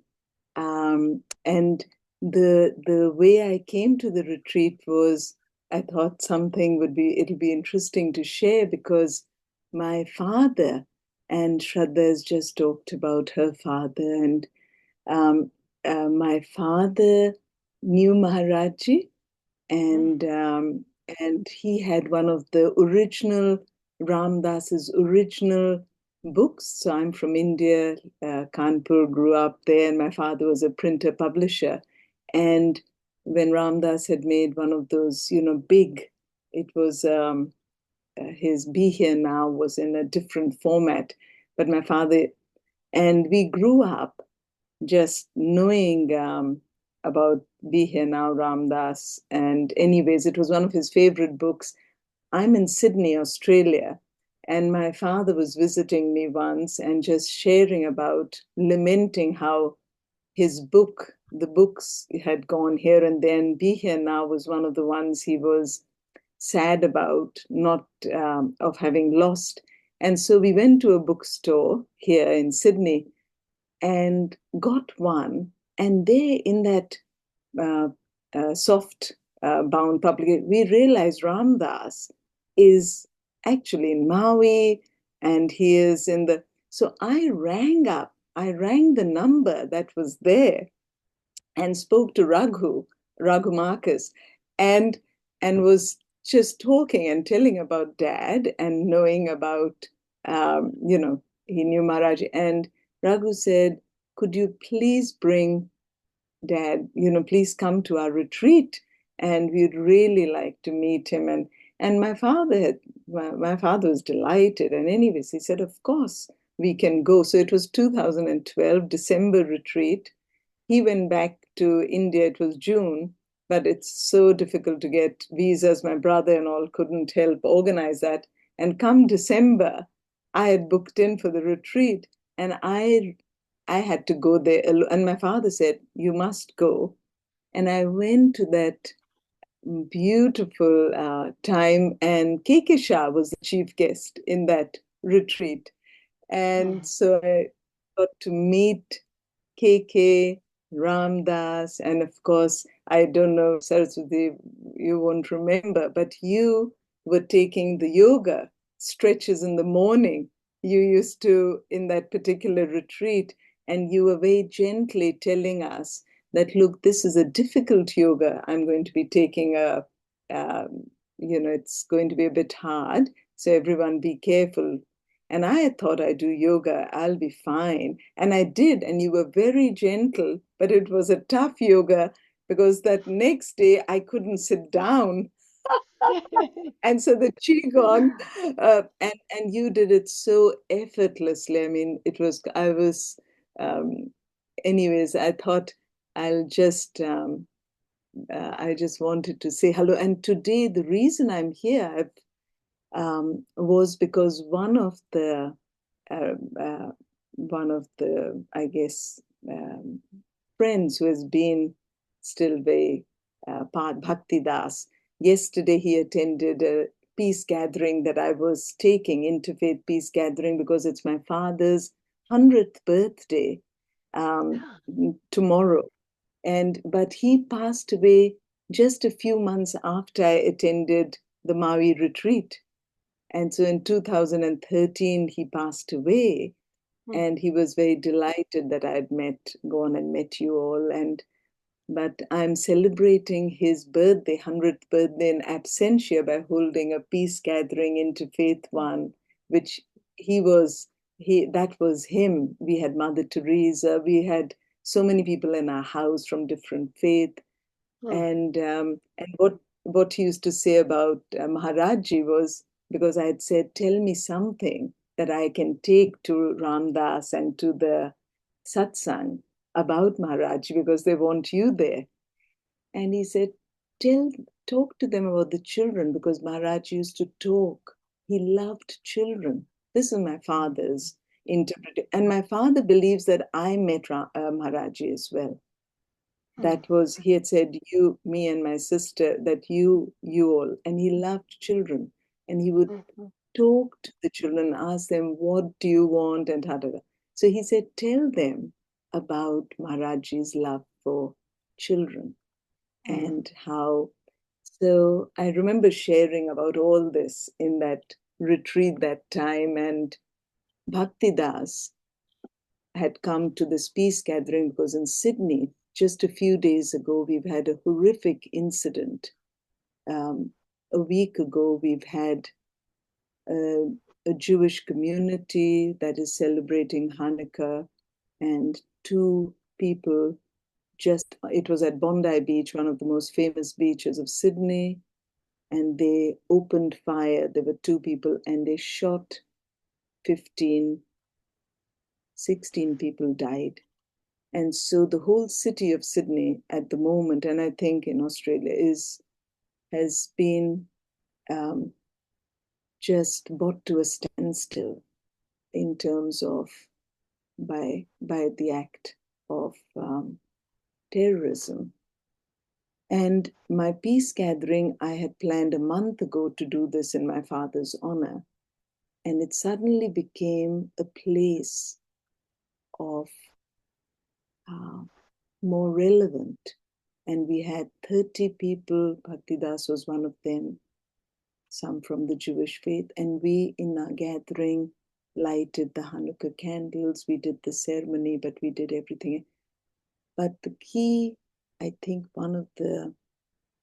it would be wonderful, Saraswati, from your side, perhaps any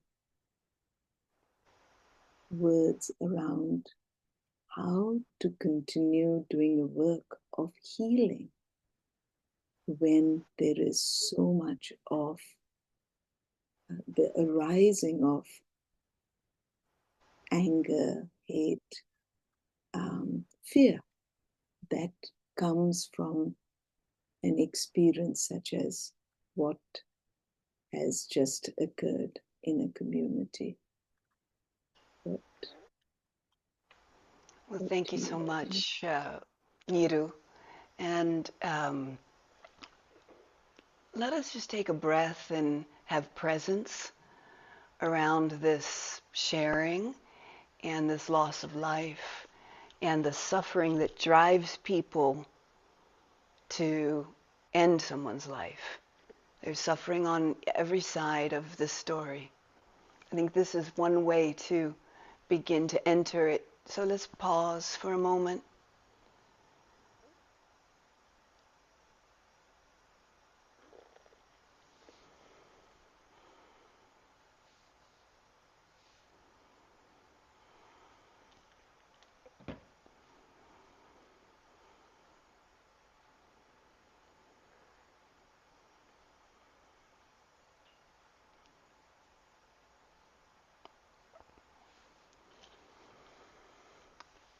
And taking a deep breath is coming back to the circle. What arose for me as you were sharing is how seeing ourselves as different is so easy in this situation. And we get back to the appreciations and the judging. And of course, how can we condone violence and, just deliberate terrorism? And there's this principle that comes from Buddhism, and maybe other traditions too, but that's where I learned it, which is called exchanging self for other. And it's part of the work with equanimity, how we can, it's part of Ram Dass's work and his work with seva, or compassion in action. One of his books is how do you deal with the people dying of hunger and unsightedness and senseless killings, and this experience that just happened in Sydney on the beach.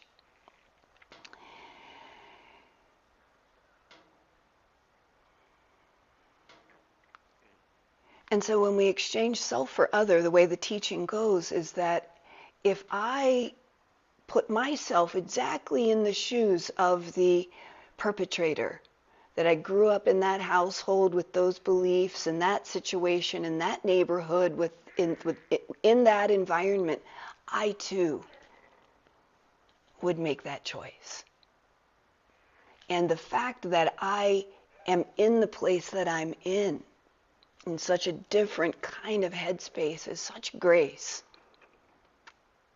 So I think for me, it is beginning to work with the story of separation and otherizing people, and kind of being in the mess of it all. And I think from that openness, maybe we can begin to have some notes of compassion for all the sides that are suffering. So thank you for bringing that, and bless you and all those people. Okay, Sukleen. Thank you so much for that, Ma, for bringing us into that space again from kind of where we started, in the circle, in the space. And Neeru, thank you so much for sharing your story, for being here, for meeting Saraswati again online in front of us. It's like layers and layers of stories we all are witnessing. And to each one of you, I'm really grateful that you all came here today. For those who spoke, for those who didn't speak, I'll open the group after this. So maybe I'll close the group tomorrow, but anything else that we want to share, tomorrow is Ram Dass's actual death anniversary, and I'm going to be doing something at my place, just remembering him in my personal space.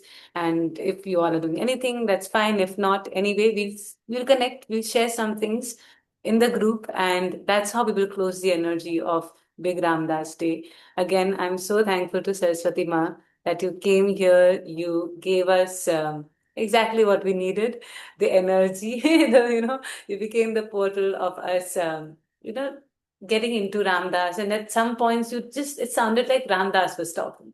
There were these moments where I was, the space where he takes us in, the way he delivers some things that he wants us to understand. I felt so much of that energy flowing from you. That attunement that I feel there happened, and I felt how attuned you were at that moment, and you were taking us into that oneness of, you're leading us, but we all are becoming one into that together in that one space.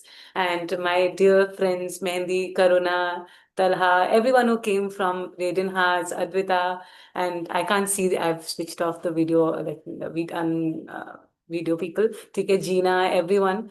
I'm so grateful, Bhupendra, who was here, everyone who has actually made me this confident to keep doing this work, it's because of my satsang. And really, like Nikki said, that don't miss the power of satsang. Like, I have grown so much. I tell the people in my session that I come to facilitate, but I'm here to help myself. Like Ramdas made it very clear that when I sit here, I'm here to help myself. And very innocently, very truthfully, I sat in the sessions myself while facilitating something else, experiencing something else, two in one experience that I'm having at the same time, but I'm here receiving the energy of so many people from all over the globe. Who am I? Nobody, but I'm able to receive the love, able to see your faces.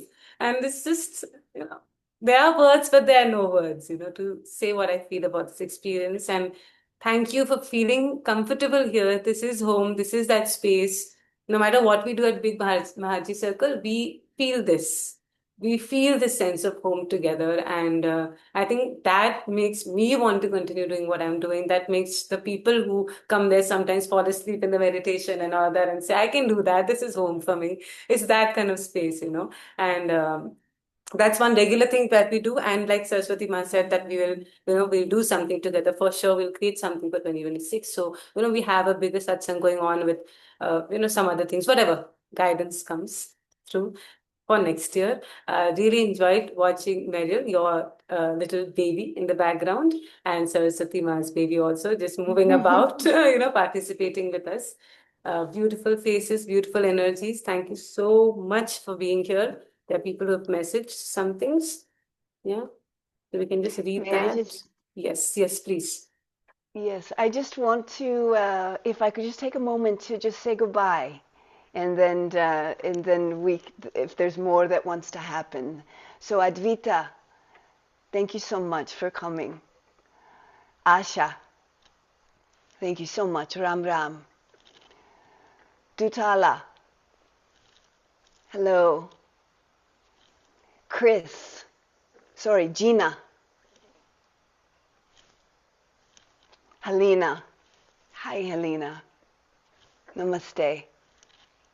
JVJ, so good to see you. Thank you for coming. Karuna. Ram Ram. Komal. Ram Ram. Lisa. Ram Ram, Sita Ram. Marielle. Ram Ram, thank you for coming. Mahandi. Nadia. Nena. Niru. Nikki. Ram Ram Nikki. Purusha. Ram Ram. Ronnie. Ram Ram Ronnie. Thank you for coming. Rupali. Ram Ram. Shipa. Ram Ram. Shiva. Ram Ram. Shraddha. Ram Ram. Thunderbolt. Bajrangbali.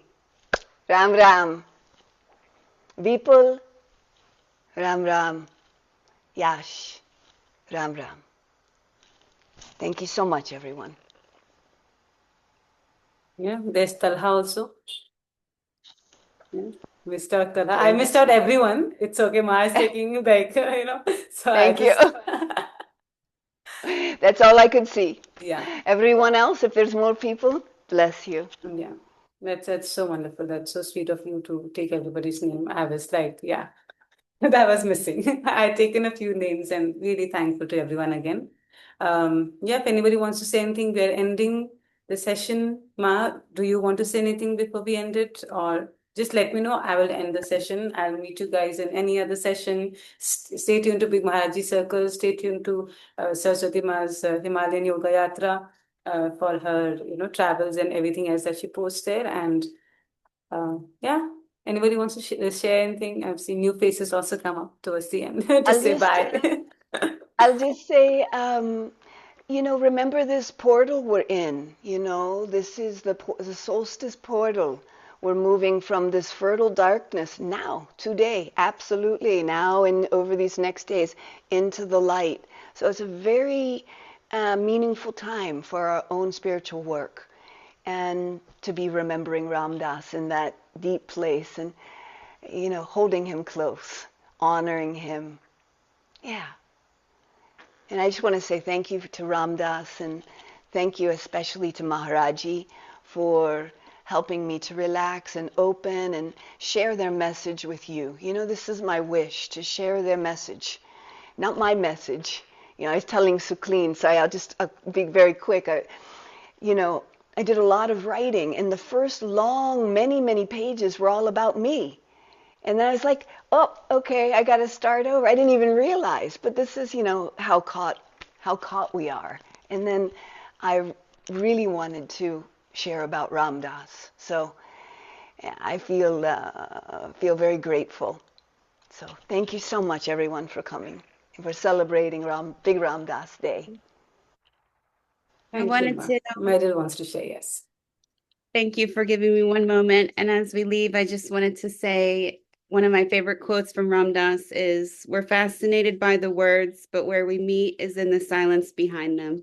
So I wanted to leave us with that today. Thank you, everyone. Thank you. Namaste. Yeah. Namaste, Ram, Ram, Ram. Everyone can just switch on their mics and just do a nice Ram, Ram before we, end the session. I think it'd be nice Ram to Ram. Thank hear you their so Ram much, words. Ram. Yeah. everybody. Ram Yes, Ram Ram, Ram Ram, Ram, Ram everyone. Ram, Ram Ram. Ram Ram Ram. Ram, Ram Ram, Ram everyone. Ram Ram. Ram, Jai Baba. Ram Ram, Jai Sri Rama, Jai Shri Sitaram. Ram. Dema. Wow, how sweet, how sweet, how cute. Yeah, that brings us to the end of Big Ram Das Day event online. The celebration is on everywhere else. I hope you receive so much clarity, so much love, so much of everything that we wanted, and really move into this nice time of our lives, like Ma is saying, this solstice time, into that nice, the same sky that Ramdas showed us, that bright blue sky when he passed on. He visited us under that. Yeah, so I wish the same experience, energy for you guys in your own ways. Thank you so much. Your collective energy has made this whole experience possible, and you must remember that you are as important as anyone else who created this event. Yeah, thank you so much. Thank you. Yeah. Yeah. Bye, everyone. Ram Ram. Ram Ram. Ram Ram. Ram Ram. Bye bye. So I'm at the door waving Ram bye bye. Ram. Yes, bye bye. Ram Ram. Ram Ram. Ram Ram.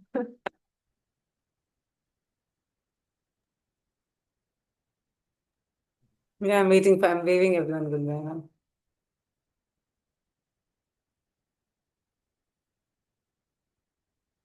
Okay, bye Yash and bye Asha.